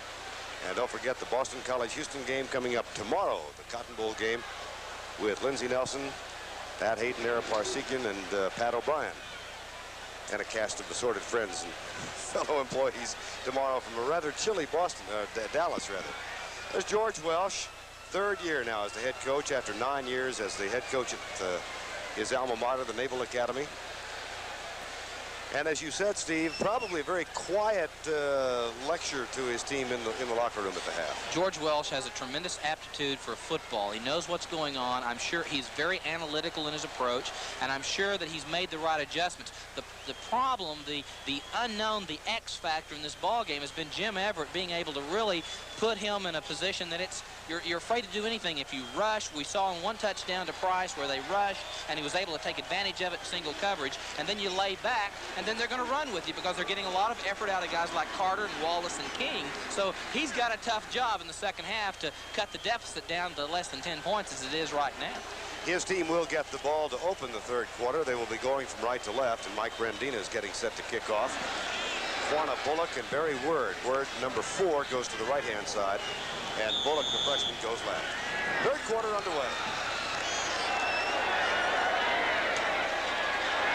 Word thought about it, but he'll take the touchback. And Virginia will begin from its own 20-yard line. They will open once again with Don Mikowski at quarterback. John Ford and Nick Merrick will be the wide receivers. Tight end is Brian Hitchcock, and up front the offensive line, Jim Dombrowski and Bob Olderman on the left side. The center is Harold Guerin, Mike Battle, and Scott Chapin at the right tackle. And Brian Hitchcock, the tight end, and the running back, Steve Morse and Howard Petty. Olderman and Dombrowski, huge hunks of beef, anchor that left-hand side. And they get set. 1st down and 10 from the 20. Harold Petty with blockers and gets a good block from John Ford, then fumbles it out of bounds, but the Cavaliers will retain possession. Not often you see the wide receiver shielding the way around the corner, but John Ford, number 17, did then for a 16-yard gain. Let's watch it again. Just the inside isolation type play. He gets good blocks outside. Now he's going kind of horizontal on the field. Jumps upfield into the secondary. Petty with 52 yards on 10 carries. First and 10, Virginia from their own 36. Option play. Toss is out. Almost intercepted for the third time. Kevin Sumlin, number 44, sophomore from Indianapolis, got his hand on the ball. Purdue made one adjustment in the second half that I've noticed. They're moving people up. They're going with two deep people in Wilson and Woodson in the secondary and moving everyone else up on the line. So they're giving you basically a 9-man front, which is designed to take away, shut down the sweep or the option play. It'll be second down and 10, Virginia, trailing 24-14. Petty bouncing off a tackle and into another. He picked up just 1 yard. And Dombrowski, number 73, getting into just a bit of a shoving match. Up front defensively for Purdue now, they go with that 5-2. They've got Fred Strickland, number 48, Melvin Minke, number 91, number 71, Bob Ziltz, Brad Horner is the nose guard, number 92, and Don Baldwin, number 98 at right end. The linebackers are Sumlin, 44, and Jason Houston, 57. Cornerbacks Don Anderson, number 15, Chris Dishman. We'll check and see if he's still in there. And the safeties, Rod Woodson, Kennedy Wilson. Out of trouble momentarily. Sidearm release and the pass incomplete. Nick Merrick looking for some kind of a flag, but doesn't get any satisfaction. And it'll be fourth down. Mikowski is a very strong, physical young man at 6'2", 201. He had Melvin Minke, number 91, 243 pounds on him, but he shook him. Here's the kick.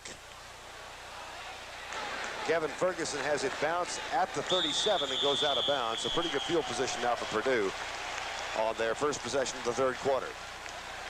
A 25-yard kick.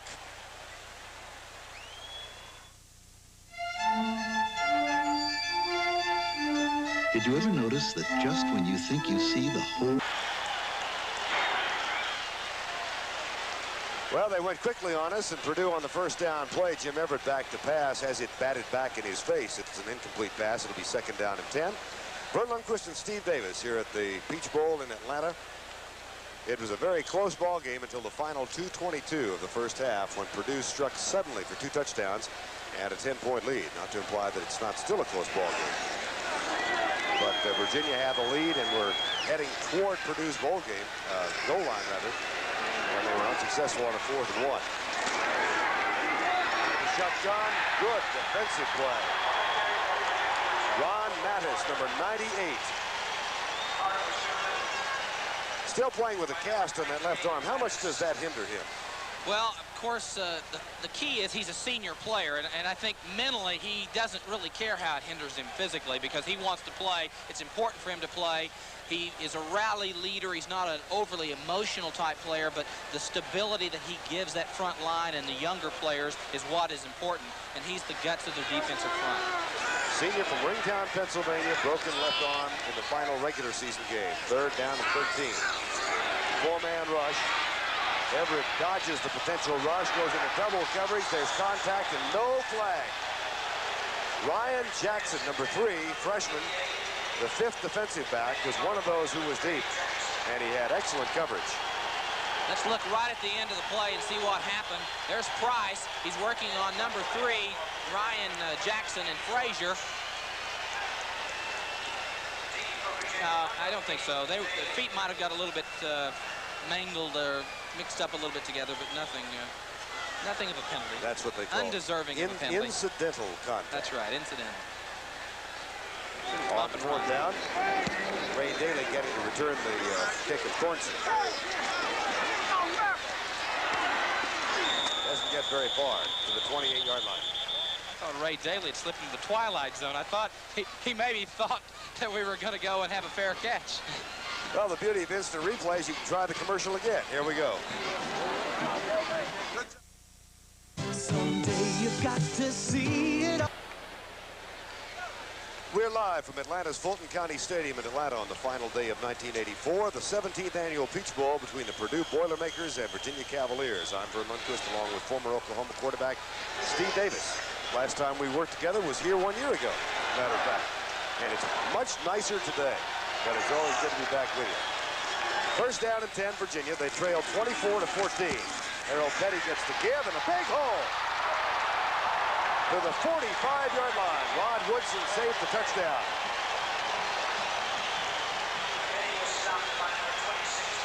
A gain of 16 yards for Petty. Again, what you like about Petty is the fact that he is such a straight line player. Going behind Olderman 79 and Dombrowski 73, gets a good block from Guerra in the center. And then this is what you do when you're a great back. You lose your protection and you go straight ahead forward and make additional yards. He'll get the handoff again. This time it's a little tougher going. That's good for a gain of 9 feet. It'll be second down and 7. Petty had to miss one season during his career. He was out in 1982 with mononucleosis. 72 yards today, including a touchdown run of 11 yards. That was the first touchdown of the day. And it gave Virginia a temporary 7-0 lead. They then led 7-3, fell behind 10-7. Virginia went on top 14-10. And now trails 24-14. And here's the reverse to John Ford. Dombrowski lays a shield for him, but Ford can't get anything going, and he stopped at the 50. Purdue acting like a bunch of little muck rabbits that he couldn't get away from.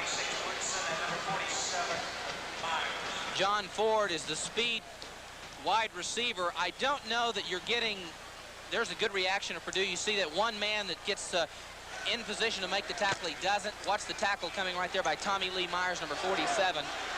Good discipline on the secondary to the perimeters. They knew where to be. They knew that they had to stay there, and they did. 3rd and 5, play fake. Lukowski deep in the double coverage. Ford with a catch. At the 19-yard line, first down. They've been trying to get to him all day long. They finally do.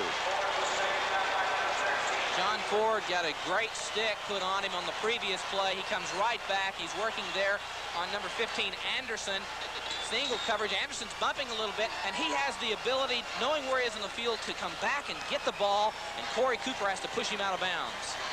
Said he really, until late in his senior season in high school, had no aspirations to play college ball. He had an older brother who went to the Air Force.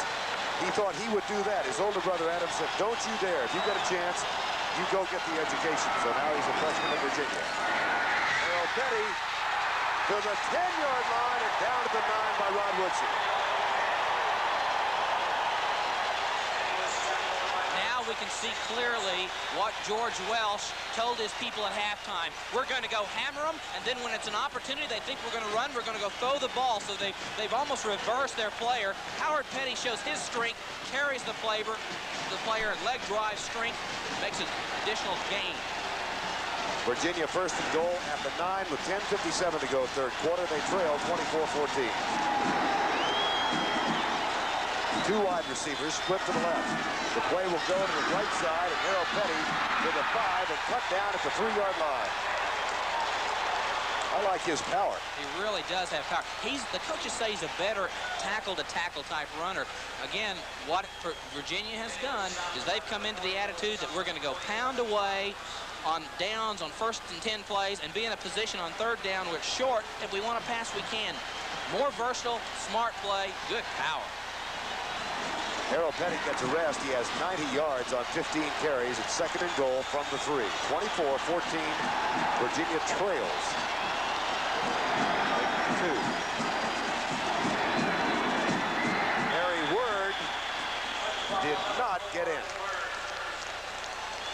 But he's only a foot or so away from the play. Was hit first by number 13, Cooper.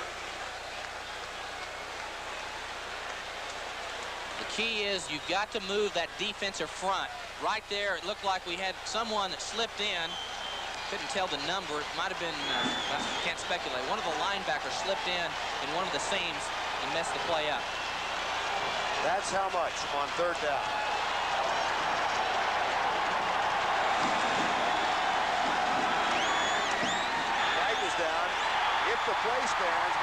got the touchdown. But there is a flag on the near side.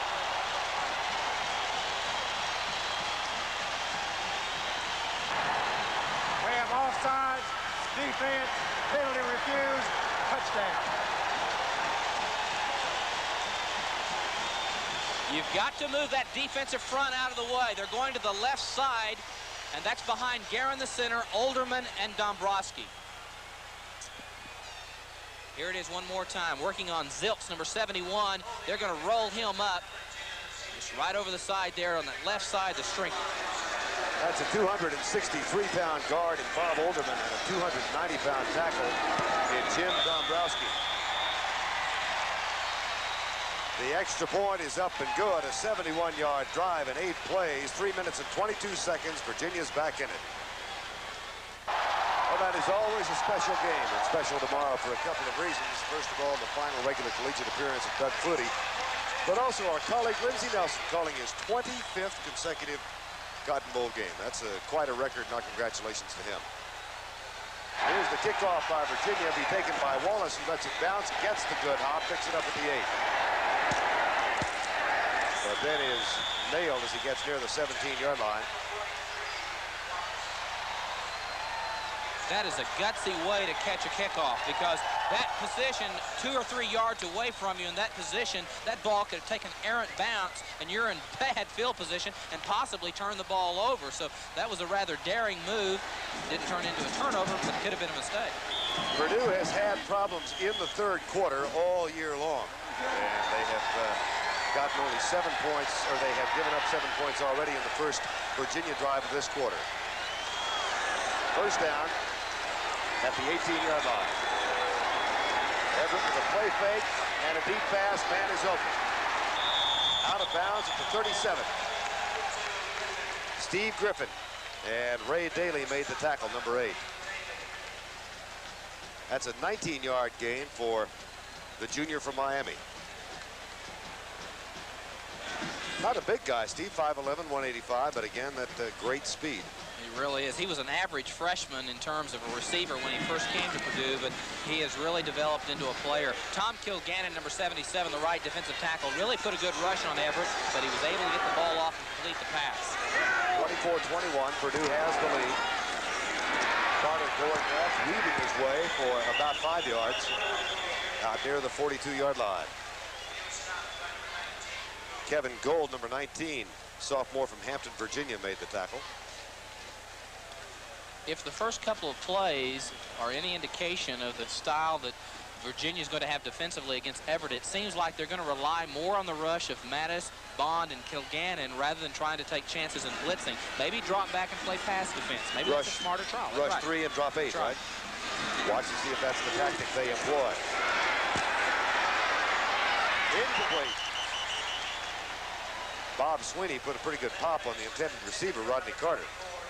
That time they rushed 4. Sean Scott, the outside linebacker, the freshman, the young man that Purdue was going to try to take advantage of. He rushed that time, but it really looks like they're going to stay at home with their 4 rushing people, down people either 3 or 4, and try to give Mr. Everett a tough time of finding an open receiver.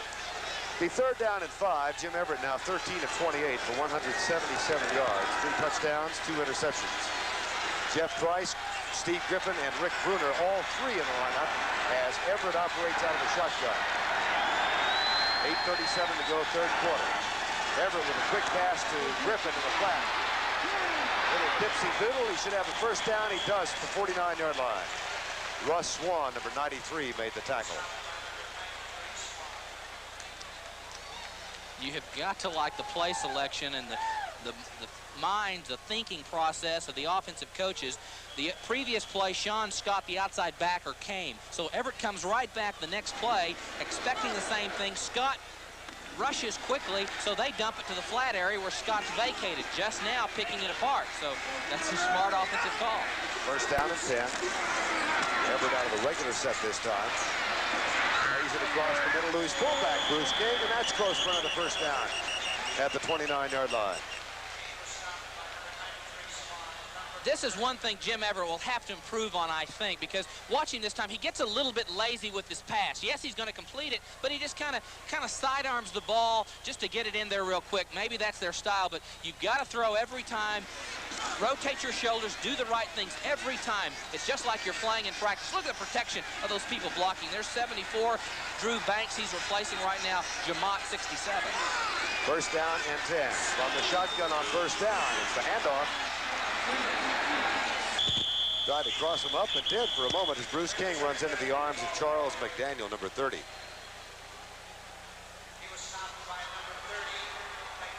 I was talking with George Welsh here yesterday afternoon and just casually said, give me a guess on what you think's going to happen. He says, oh, 41-40. I said, we'd like that. He said, well, I would too, as long as we got to 41. It may happen that way. It's 24-21 right now. Second down and 5 from the 33. Purdue marching with its second possession of the third quarter.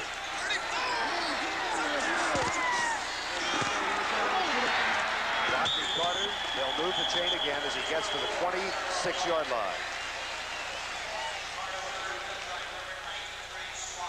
Carter had a big game in the final regular season game with 148 yards against Indiana. He's got 32 today and a 4 yards per carry average. I'm starting to understand why Purdue was able to beat Notre Dame, Michigan, and Ohio State in the same season. When Everett gets shut down throwing the ball, then they can run the ball with Wallace or Carter or King.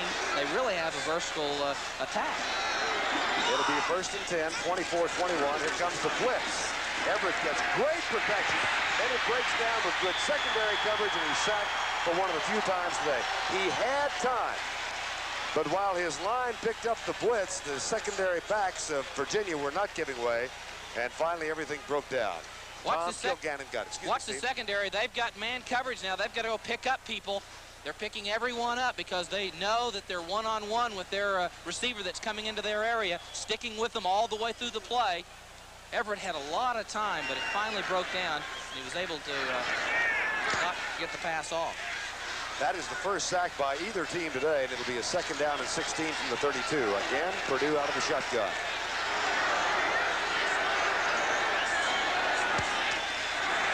Rushing 3. Ray Wallace will be down at the 23-yard line. It'll still be 7 yards short of the first down.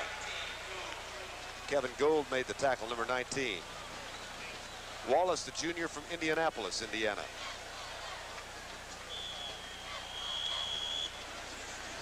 Second down and long situation. If you're an offensive coach on the previous play, you're thinking in terms that they've got to go throw and make up the difference. So again, the Purdue idea was we're going to go and throw the little screen pass or do something. They're going to be hard charging. You know, you like the strategies of the two coaches. They try to outthink each other. Third down, 8 from the 24. Purdue leads by 3 with 5 minutes to go, third quarter. Everett will have to get out of the pocket, pulls back and looks deep. Finally flings it away and incomplete.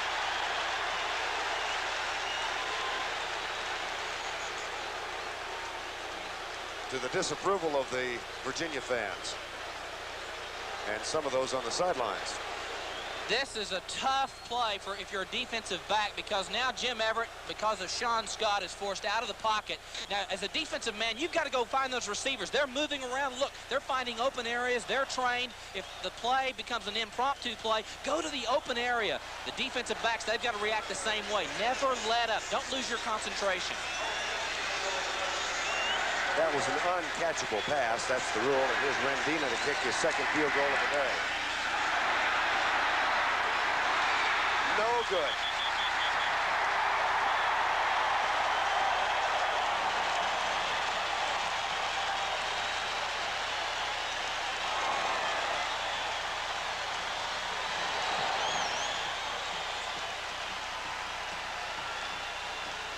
Looked like it might have caught the upright.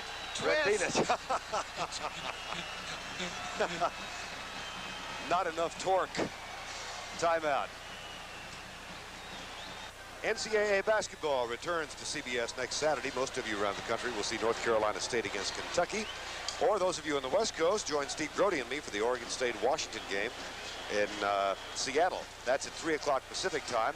And, of course, the highlight of the afternoon, in addition to CBS basketball, the East-West Shrine Game from Palo Alto, live at 3 o'clock Eastern. Steve Davis will be a part of the broadcast crew for that event. First down 10, Virginia, trailing 24-21. Mikowski with a draw play to his fullback, Morse. And Steve Morse gets near the 28-yard line before he runs into the arms of Jason Houston, number 57. Derek Wimberly and Anthony Rose have now gone in up front defensively, along with Eric Anderson. So we have some defensive line changes for Purdue. Kevin Sumlin, 44, and Jason Houston remain the linebackers. But they've got three fresh faces in there now. Wimberly, Anthony Rose, numbers 89 and 68, along with Eric Anderson, number 75. Second down and 7 with 4:09 to go in the third quarter. Mikowski wanted to throw, couldn't, and finally scrambles out of bounds about 2 yards short of the first down.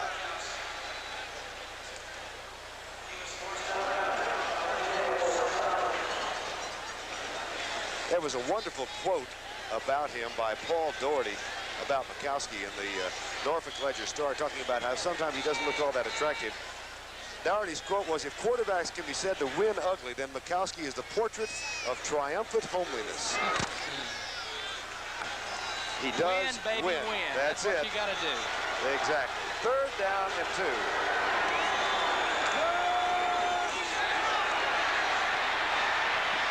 There's an example of it. Right. That's the key. It doesn't matter. I never made All Big 8 or All American. It doesn't matter. The idea is to walk away from your career knowing that you were a winner, that you got the job done, and that's what's important. And that's what this young sophomore quarterback really possesses for Virginia. He'll be a part of the history in the turnaround of Virginia football, I would think, Don Mikowski, of just being innovative, the impromptu play, and making yardage upfield. 28 yards from Mikowski on the ground now on 9 carries, and he picks up the first down at the 40 with 3:57 to go third quarter. Virginia has run the ball well today.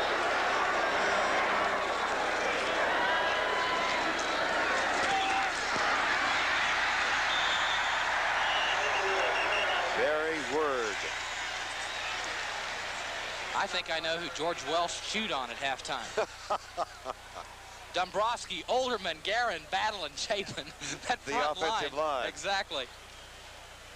Chris Dishman, who was injured in the first half and taken to the locker room early, is now limping off the field for the Purdue Boilermakers. He has come to the bench. Don Anderson comes on the near side as a cornerback. Mikowski wants to throw. Looks deep, has the man open. Zimmerlink and overthrows him.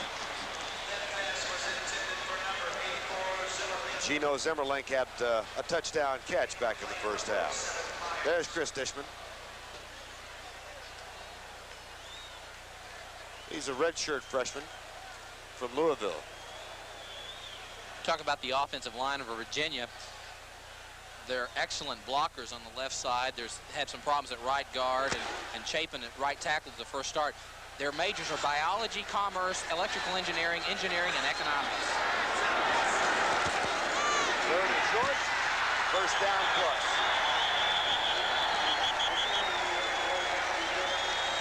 Confirming my long-held belief that the most intelligent of the species of the offensive linemen.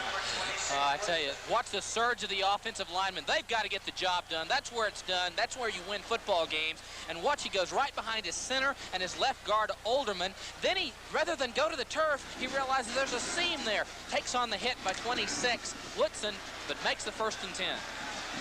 Mikowski throwing the ball, 6 of 15 for 90 yards. He's over 30 yards running the ball. He'll throw it on first down and 10 after a play fake. Fires the ball, caught at the 31-yard line. The catch made Muha. by John Muha. Cross me up, number 15. Muha's replacing John Ford right now. Inside fake, play action, frees those linebackers, and Muha comes to that open area, drives hard on the secondary back, then comes back for the football, slide into the open area, make the catch. Good throw, good catch. If you joined us late, Virginia led through much of the first half. Their last lead was a 14-10. Purdue scored twice in the last 2.5 minutes and led by 10 at the half. Here's Barry Word rifling down the 21-yard line. And the Cavaliers came back in the third quarter with a long sustained drive to climb back to within 3 They trail right now at 24-21. It's hard to believe that Virginia football has only had 3 winning seasons in 30 years. First year they went 2-9, 6-5 last year, and really undefeated in 7 games in 1984. Second down and 1. Morse, that will move the chain. He gets it inside the 20 near the 17-yard line. Matter of fact, this is the best record for a Cavalier football team since 1952, when Art Geppe's team went 8-2. Not much doubt that George Welsh knows a little bit about how to get things accomplished. When he first came in, he said, we're not going to wait 4 or 5 years. We've got to go get things done right now. Didn't give himself a time frame. The key was he had to teach them how to practice. He changed their technique, and he took a business-like approach, and it pays off. First down and 10. Cavaliers trail 24-21. Mikowski keeps it and gets a couple. We're inside the final 90 seconds of the third quarter. One of the things we've not seen in the second half all that much is the option play. They've got basically to hammer football and then pick and choose on their passing game. So they've kind of said, okay, Purdue, even though you only played against the option play against Ohio State and Minnesota, we'll give you credit that you're well coached, you've got the job done, we'll go hammer at you a while. Second down, 9 officially from the 15. Audible by Mikowski at the line. Barry Word. He's got the great speed, but he can't really get loose. He does get inside the 10. And Rod Woodson, number 26, makes the tackle. I said earlier that he was much like a straight line type runner. I don't think so anymore, coaches. I think he's changed. He goes in there and sees the inside plugged up. Maybe that's out of desperation more than anything else. Sees the front side all blocked off, and then he breaks outside to his left. 3rd and 3. Welsh has sent in the play. Buha started out, now comes back in, and Brian Hitchcock leaves. We've got 19 seconds to go in the third quarter. 3rd down and 3. Word to the 4-yard line. That should be enough to move the chain. Pretty shifty run. Pretty physical back.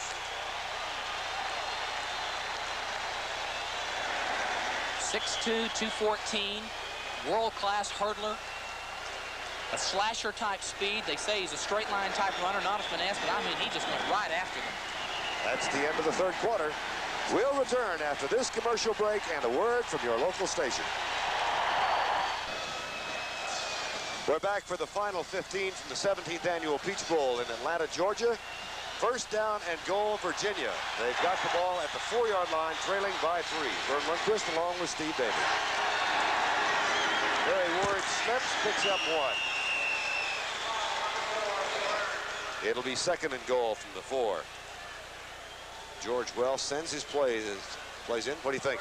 Well, of course, at least in my study, they like inside the 10-yard line to run the option play. They feel comfortable with it, but they've not run the option play all that much in the second half because they feel like, I think they've given credit to Purdue saying, listen, you've done a good job on that.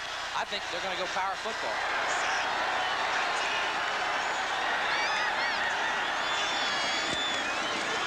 Morse.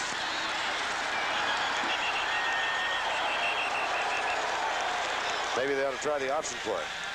Well, the play that I really like that it may be on 3rd down situation is the play action where you come down the line of scrimmage on the option play and then throw it up. You know, throw the ball, throw the pass, come down just like it's option, then drop back a couple of steps and go with the receiver on the pass. If you're on the left side of the field and the wide side is to the right, do you come to the right? I think you counter option, go, act like you're going to go left real quick and then come down to the option to the right and then throw the ball up in the air. It looks like, again, they're power football. 3rd and goal.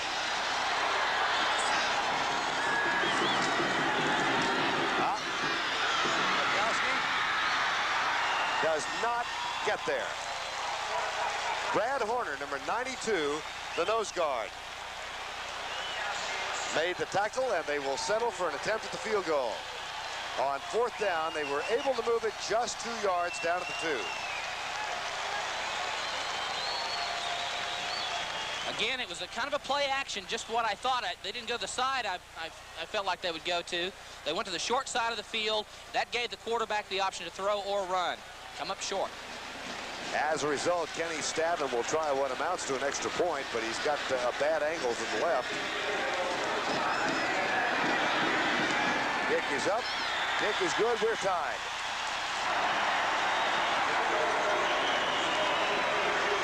.12:59 to go in the ball game. We're notched at 24.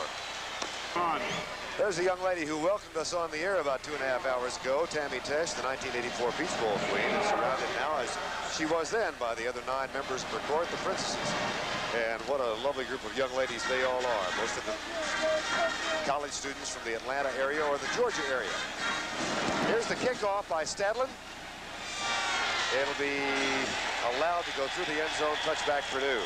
Virginia, Steve, had the ball for 9 minutes and 9 seconds in the third quarter, and they outgained Purdue 159 yards to 56. It really was an impressive second half thus far by the Cavaliers. That's one of the best ways to defense this young man, Jim Everett. Keep him off the field, control the ball, and that's what they've done. It's amazing. It's so obvious to see what George Welsh and his staff did at halftime, because they had a style of going right at you type football and keep him off the field. Those things were very clear, and that's what happened. Third quarter rushing, Virginia 114-8. For the afternoon, at the end of 3 quarters, Virginia had rushed for 210. Everett to Carter. At the 26-yard line, it'll be second down and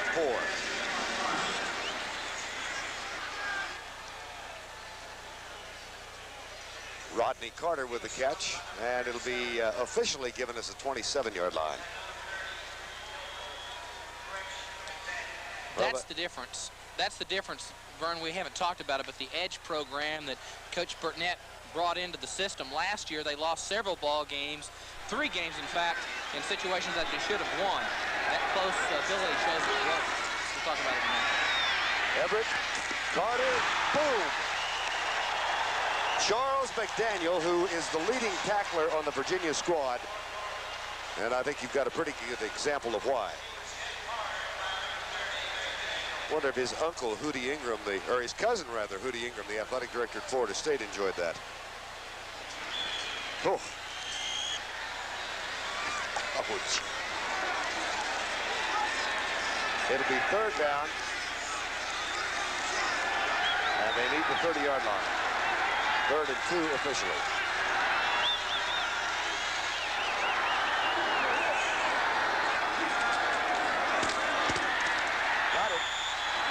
First down 10, Purdue. In a 24-24 game with 11:30 to go. We were talking about the edge program that Leon Burnett put in the style. What it was, they were coming off 3 losing seasons, and when Burnett became the head coach, he felt like we needed to do something to make the team have some outside positive influences. And they brought in a positive thinker, a goal setter, and it changed the attitude of the team. They were losing games on foolish mistakes, and those 5 close calls by winning above 7 points shows that it worked for them mentally in their preparation. 4-man rush. Everett finds the open man. His fullback, Bruce King. And King turns and gets an additional 2 yards before the tackle is made near the 38-yard line. It was a 24-14 Purdue lead at the half as the Boilermakers scored twice in the last 2:22. But Virginia has scored 10 unanswered points here in the third and early parts of the fourth quarter. Bruce King comes out. Trainers will check him now. And Charles McDaniel a little woozy as he heads to the sideline. Junior from Fredericksburg, Virginia. Second down, 3 from the 38-yard line. Everett is 19 of 35 for 220 yards, 3 touchdowns. They'll give it off this time. Ray Wallace near the 40-yard line. We've talked about Ron Mattis, number 98, the left tackle. This time, someone's going to get the best of him. It's easy. It's a little bit easier when you've got a double team, though. It makes it a little bit. Jamot, 67, with Alenka, number 69, the double team. That'll, you know, when you've got 450 pounds working against 286, you're going to give up a little bit. 3rd and 1.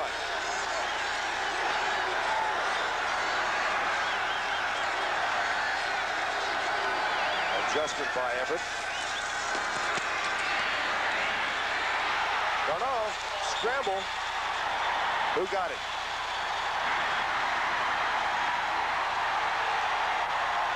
That is only the 7th fumble that Purdue has lost this year. The 7th fumble.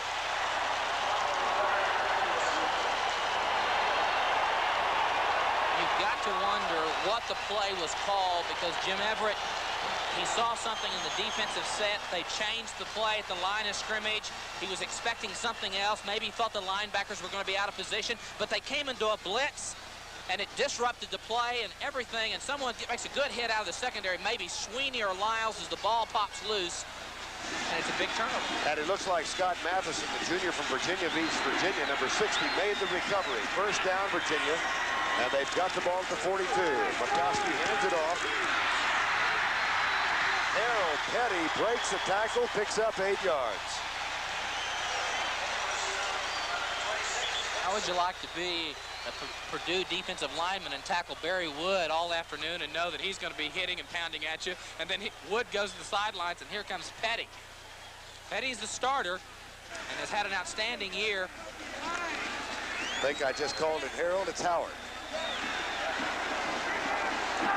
And he's got 99 yards in the game, 2nd down and 1.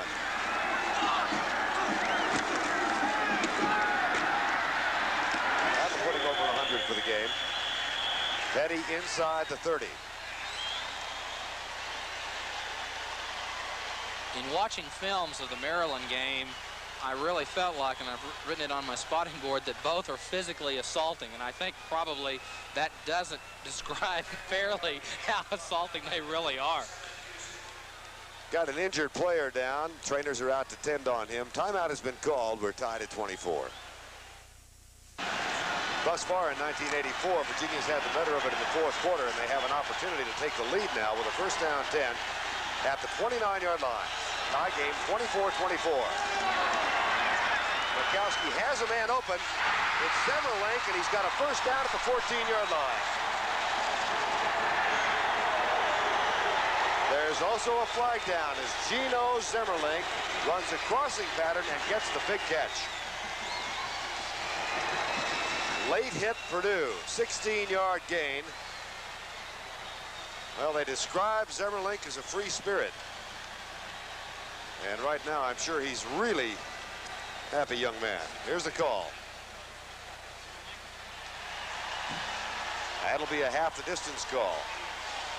Zemmerlink, the tight end, really, he gets so behind everybody. The linebackers are up in the play, and they're just running along with Mikowski. There they are. They jump up in the air. Now, here comes the late hit.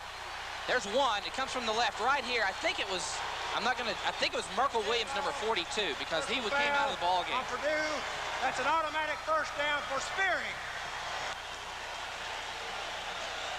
Not just a late hit, but using the helmet. Little frustration. You've got to maintain your poise. You've got to know where you are, and if that player's going down, if there's any doubt in your mind, get away from him, roll away, but don't hit him. On their last possession, Virginia had a first and goal from the 4. Now they're first and goal from the 8-yard line, and the give is up the middle. Steve Morse, the fullback. The call for the field goal looks smarter and smarter as we get in a position where Virginia's probably going to score, at least get very close to scoring. They're probably going to come away from the point. The point is that Welsh knew he had momentum. They were moving the ball. Let's go back, kick the field goal, tie it up, and we'll come back with the ball next time. Second down and goal from the 7.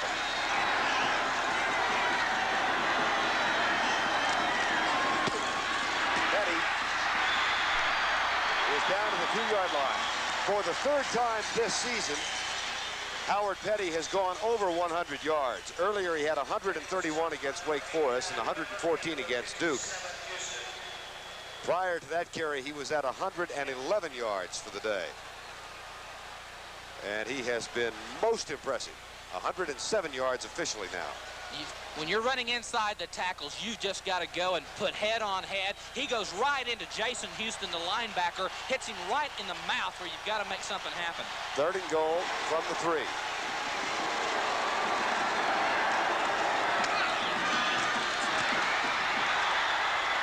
Fourth down and a foot.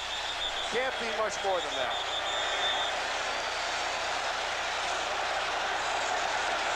I've got to believe he'll go for it. Fans want him to.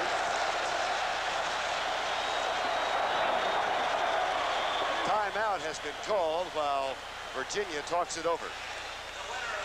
And it was the Cavaliers who called time. They need that much for the lead. We'll be back in a moment. Leon Burdnett, the Purdue coach, has talked it over with his defensive players. Basic, stop them. And George Welch has talked it over with his offense. They've got a foot to go for the go-ahead touchdown. They've had too much power and too much success by going with their tailback, either Word or Petty.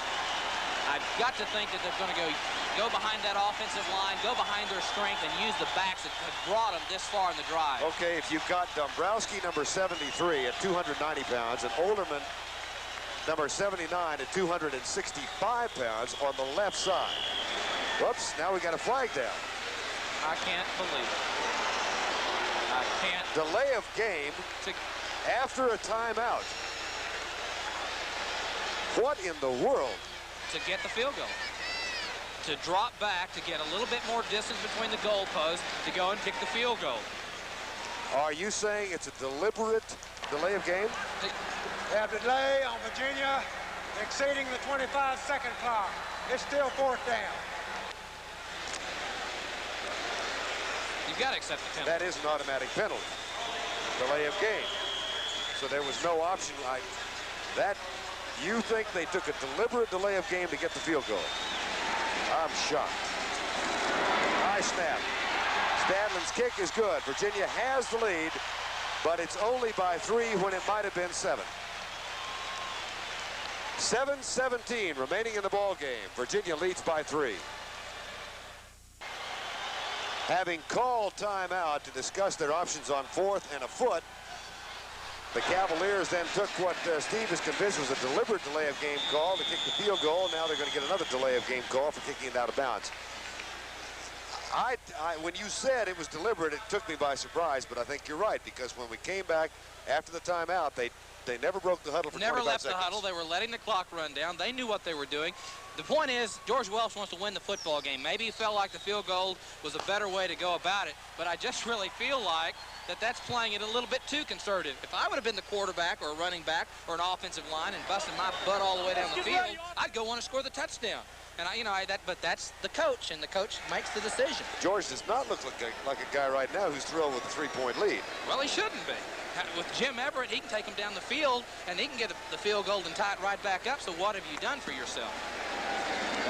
He has had success. Well, yesterday, the Chicago Bears took a deliberate safety, and Mike Ditka knew if it didn't work, he was going to be second-guessed on it. Turned out it worked.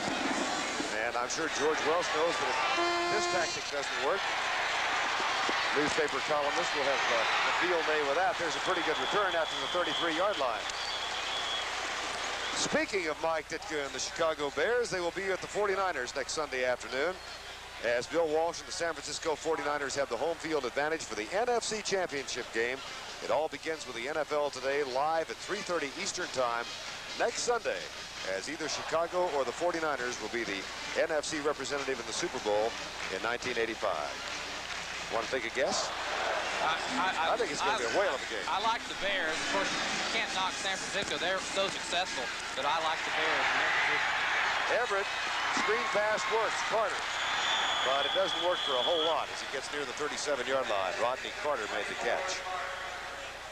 Total offense now, Purdue with 66 yards rushing and Virginia 233, which underscores why they don't go for it on 4th and a foot if they've run the ball that well. Passing Purdue 220 yards to 118 for Virginia. Well, each team has exemplified its strength. I really can't get over that call, though. You're on the 1-foot line. And I've seen guys at the 35 or the 40-yard line take 5 yards for the punter to get it back, but I've never seen a deliberate delay of game call on 4th and a foot. Well, he's got a lot of confidence in his defense and the way the ball game has gone in the second half, and you've got to give him credit for that. And that's a compliment to the defense. Purdue has called timeout. The timeout is taken with 6:38 remaining in the ball game. A holiday tradition returns on CBS tonight, the 6th annual Happy New Year America celebration, broadcast live from 3 locations around the country. Andy Williams will host a spectacular live from New York, where Gladys Knight and the Pips will entertain. At Billy Bob's in Fort Worth, there'll be Charlie Daniels and Louise Mandrell. And from Florida, Kool and the Gang and Shaka Khan. That's tonight, 11:30 Eastern. Happy New Year, America. Second down. Purdue trailing by 3 now. Everett on the roll. Has a 1st and 10 and is safely out of bounds. Some thought he might have been contacted a little late by Russ Swan, but there is no flag. Swan wearing number 93. Well, here comes Purdue with 6:31 to go in the game. And that illustrates the confidence that George Welsh has in his defense and what they've done. It's not been so much the results over here, punt, miss, field goal, fumble. It's been good, hard, solid, smart defensive play that caused those type of results of their drives. First down, 10. 27-24, Virginia leads. 3-man rush. Drop 8. Everett going deep in the man coverage. The ball will be overthrown and incomplete. Ryan Jackson, the young man from Washington, D.C., had terrific protection on the play. Wasn't fooled at all.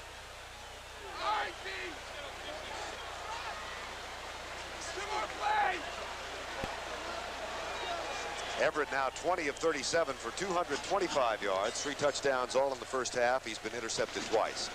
We are live from Atlanta's Fulton County Stadium, Atlanta, Georgia, the 17th annual Peach Bowl. Virginia leads Purdue 27-24. I'm Vern Lundquist along with Steve Davis. Second down and 10, Everett out of the shotgun. Steve Griffin, first down at the 35. Scrambled for the football, but the rule is that he was down. 18-yard gain. Bob Sweeney came up with it, but after the play had been whistled down.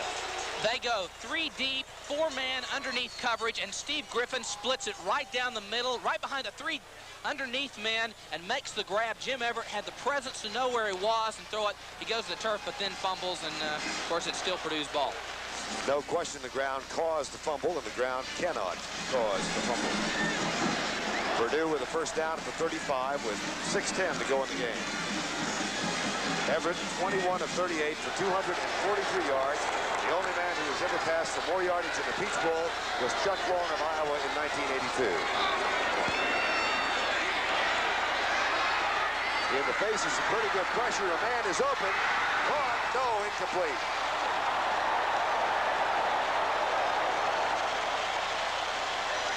Ray Daly defending on Jeff Price. Jeff Price, the ball was not thrown when it should have been. Right about there was when it should have been thrown. Everett was pushed out, and so the ball was a little bit hung up, and he just could not control it. Ray Daly's really played well when he's been isolated one-on-one coverage. They were going to attack Daly and Frazier, the 2 cornerbacks. Daly has played well, and that time he was working against Jeff Price. Price has 2 touchdown catches in this game. 3rd and 10, or 2nd and 10 at the 35.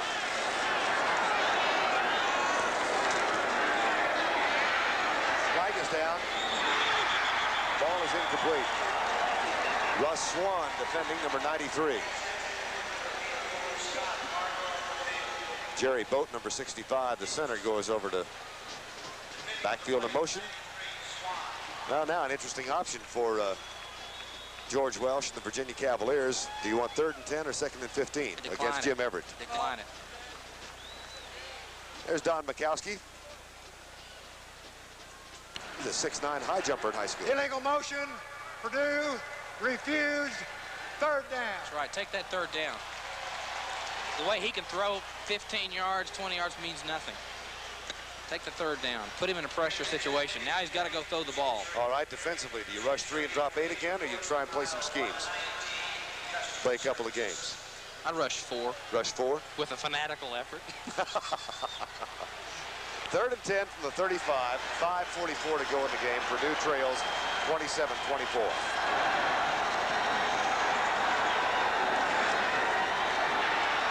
Here comes the fanatical effort. The ball is caught. I don't know if he's got the first down or not. This is going to be something.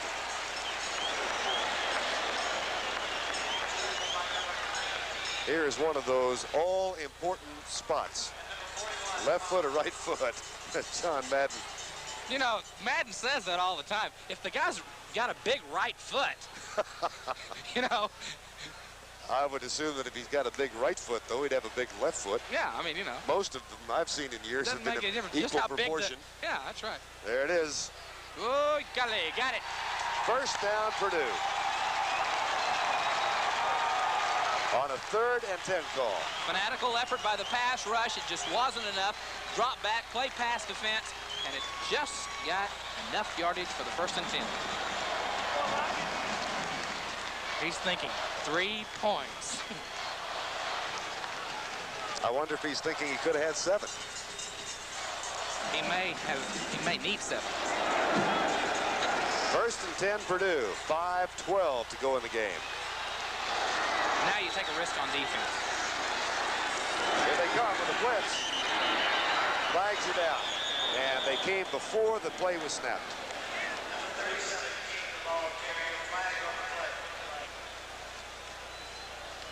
May have been someone in that neutral zone. Well, let's see. Illegal procedure. Whoa. Oh. Well, that hurts. By the way, the crowd today was not quite what they had hoped for. They expected a crowd in excess of 50,000. The actual attendance today, 41,107 here in the Beach Bowl. 5-yard penalty. It's still first down. The weather was probably too good. That's right. A lot of people enjoyed the sun today in Atlanta. A lot of people out on picnics. Everett for the day, 252 yards, 3 touchdowns, all in the first half. It'll be 1st and 15 from the 30 with 5:02 to go in the ball game.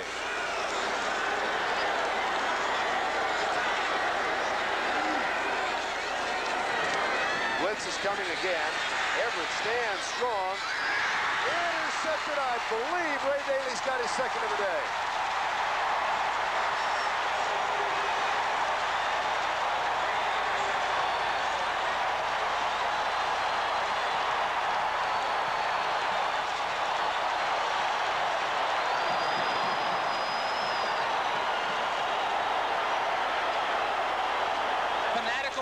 By Tom Kilgannon and Charles McDaniel right there, number 30, that caused Everett to throw the ball sidearm. He couldn't put enough strength on it. Ray Daly makes the interception. Big turnover for Virginia. We'll be back. Watch Steve Griffin, number 2, the split end. Jim Everett is getting a fanatical rush put on him. Griffin will try to turn Daly, but Everett's not able to put all the arm into the ball. He throws it sidearm and short, and Daly's able to pick the ball off. Daly started his career at the Naval Academy under George Wells. Played there 2 years, transferred, sat out a year, now a senior. Barry Word to the 23-yard line. And Virginia will go to work on the clock now. First bowl appearance ever for the Cavaliers. Steve, talk a little bit about the importance of a bowl game for these teams in terms of the recruiting value. Well, for Virginia, it represents an opportunity for them to truly go and recruit against schools like West Virginia and Penn State. They've got a good stronghold in those areas and a lot of contacts. For Purdue, with the Notre Dame situation a little bit in an uproar, the future of Jerry Faust at stake, Purdue's one of the better choices in the state of Indiana, because last year Notre Dame only recruited 17 players, and now Leon Burnett and George Welsh are both able to capitalize on the exposure nationally and all those things to help them recruit. Timeout has been called. It comes with 4:18 remaining in the game. George Welsh looks on, hoping, I think, right now that his tactical decision to take a deliberate delay of game call on a 4th down in the foot so they can get a better angle on a field goal will pay dividends. They got the field goal. They lead by 3. Ray Daly got the interception to give the Cavaliers the ball back. Purdue called the last time out. They've got 1 left. Pitch out, Barry Word. Almost broke loose. And that buys them at least a couple of minutes on the clock. Exactly. Again, when you're an option-oriented football team, you've got the defense at a disadvantage because they're worried about how you can run horizontal on the field, sideline to sideline, and that's a real problem, and it creates seams. And when you're the option team, you have the advantage because you've been running it. You've seen the same tendencies of defenses all year long, so you know where those cuts are, and that's what he was able to do, make the cut and the 1st and 10. Barry Word now has 78 yards to complement Howard Petty's 109. Mikowski gives it out up the middle to the 35-yard line. The clock shows 3:45 to go. Purdue, of course, in its 5th bowl appearance, they have never lost in a bowl game. They are 4-0. Leon Burtnett's team picked as low as 8th or 9th when the season began. But the development of Jim Everett, that flexing junk defense that he brought to Purdue as a defensive coordinator, resulted in a 7-4 win. Their losses came to Iowa. They also lost to Miami of Florida early in the season after having defeated Notre Dame. 2nd down and 7. Oh boy, dangerous pitch. Word gets it and fights for another 1st down, and that may do it. But what a dangerous pitch out from Mikowski to Word. 3:05 remaining in the game. The clock momentarily stops as they move the chain. Well, it's been a special time for us here at the Peach Bowl, and we want to thank Virginia's athletic director, Dick Schultz, the head football coach, George Welsh, and the sports information director, Rich Murray. From Purdue, the athletic director, George King, the head football coach, Leon Burtnett, and the sports information director, Jim Brujink, and the Peach Bowl Executive Committee President, Don Elliott Heel, the immediate past president, Bill Zieberts, the executive director, George Crumbly, and our special guy, television liaison man, Marvin Bowen. Been so helpful to us. Here's Petty, and he gets a couple. The time now very much in Virginia's side. Statistician here for the Peach Bowl was Roger Riley, and I brought the family in and had Tam Lundquist as the spotter today.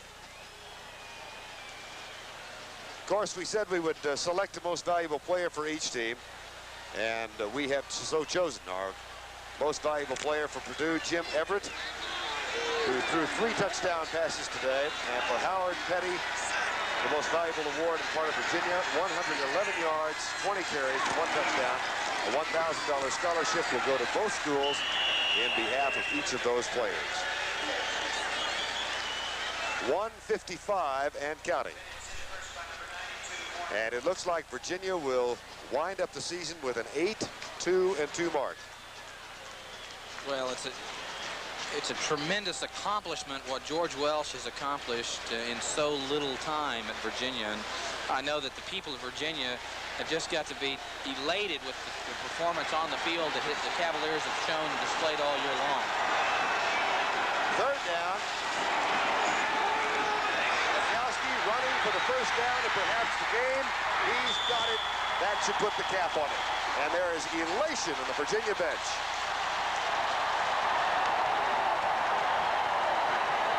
And in the stands.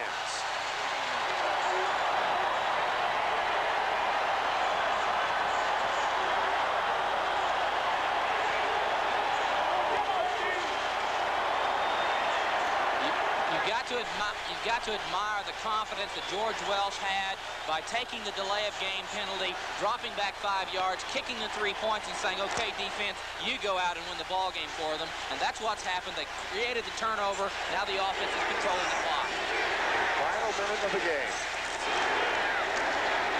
Barry Word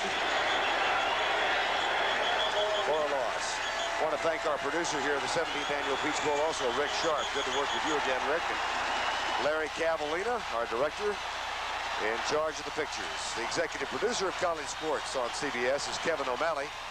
This game was produced by Rick Sharp and directed by Larry Cavallina. Our associate producer, Robert Rowe, known by most of us as Bob, and our associate director, Donna Miller. Broadcast associate, Rich Gentile. Well, it has been an amazing game, back and forth. We've been on the teeter-totter most of the game, and a very controversial decision by George Welsh when his team was tied at 24-all late in the game. They had 4th and a foot at the Purdue 1-foot line. He opted to take a deliberate timeout and put the ball back 5 yards. Stadlin came on, kicked the field goal 27-24. Purdue then marched down the field, but Daly got his second interception of the game, and Virginia has now put together 3 first downs in succession to apparently secure the victory. While we're handing out the thanks, may I say how much fun it's been to work with you again, Steve Davis. Vern, I'm glad you're back on the college game. I know how hard you prepared. I went away from an Oklahoma quarterback to that big Pittsburgh Steelers quarterback, and now I'm back with the Oklahoma quarterback. Yeah, I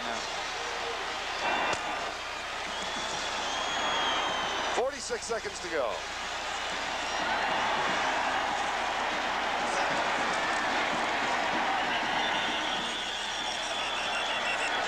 And now the clock will continue to unravel. The Virginia Cavaliers lost to Clemson 55-0 to open the season. Many think the key to their season, as you look at Leon Burtnett as the clock winds down, was not the victory over West Virginia, but instead the victory over Virginia Tech. They trailed 23-13, came from behind, won the ball game. And now the Cavaliers celebrate while Paul Electa, a 3-year starter, shows the other side of what this game can be. They'll want to come back to another bowl, I promise you.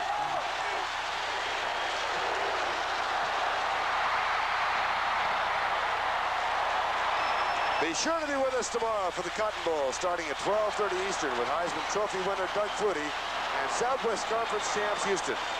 Once again, our final score, 27 for Virginia, 24 for Purdue, as Virginia scored 17 unanswered points in the second half to take the win. CBS Sports presents college football. The 1984 Peach Bowl has been a presentation of CBS Sports.